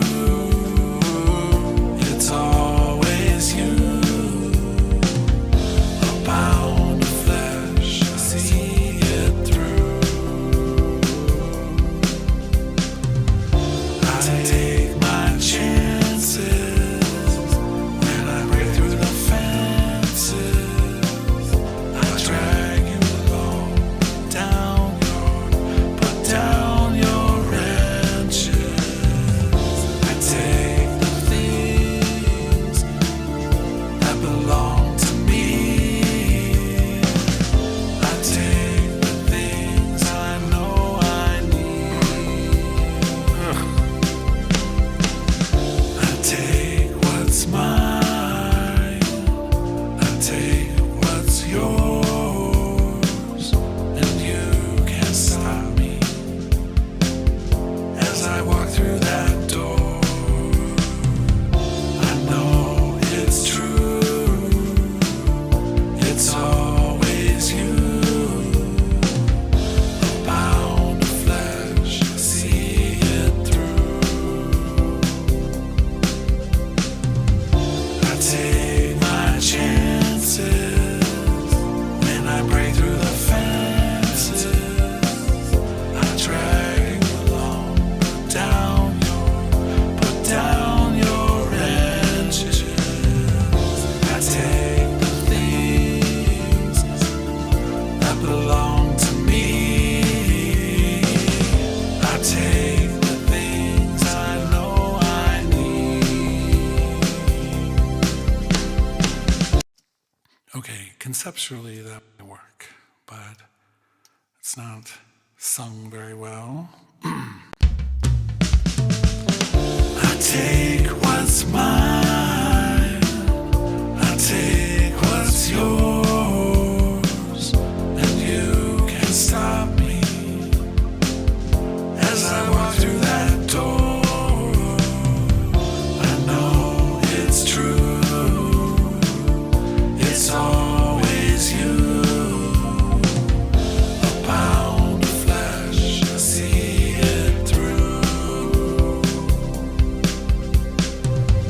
I take my chances when I break through the fences. I drag you along, put down your wrenches.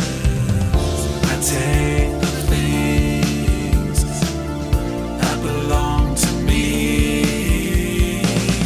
I take the things I know I need. Worse and worse. I take what's mine, I take what's yours, and you can't stop me as I walk through that door. I know it's true, it's always you. A pound of flesh, I see it through. I take my chances when I break through the fences. I drag you along, put down your wrenches. I take the things that belong to me. I take the things I know I need. Sweet. Okay. We're over. We did it. Hold on. Hey, we did it. We made it through 4 hours and 16 minutes. Longest stream I've ever done. And thanks for those who watched a little bit, a lot, or none. But it's fun to talk about Logic and the MIDI effects. I feel like if I were to do this again, I would probably make it even more focused and have more organized data with some of those things. But at the same time, they're all quite different and a little bit nebulous. And so it was, I think, a little bit okay just to kind of talk about them one after another and be a little bit more fluid in that discussion. But if you made it this far in the stream and you have ideas for future ones, or you hated it but you watched it anyway, then that's on you. I can't control your choices. In that case, you're the dummy, but I'll take your views anyway. If for some reason you're watching right now and you're not subscribed, make sure you do that, because that's the only way you're ever going to know when we do these kind of things. But thanks for everyone who watched any bit of this, and I'm going to go do something else besides this. So it was good sharing and talking and doing stuff. You'll notice in that last song, there was only a few MIDI effects that were used, and that's about right. If you find yourself using tons of MIDI effects, then I think you're going the wrong direction. And so rethink your life. I'll talk to you later. Bye, everybody.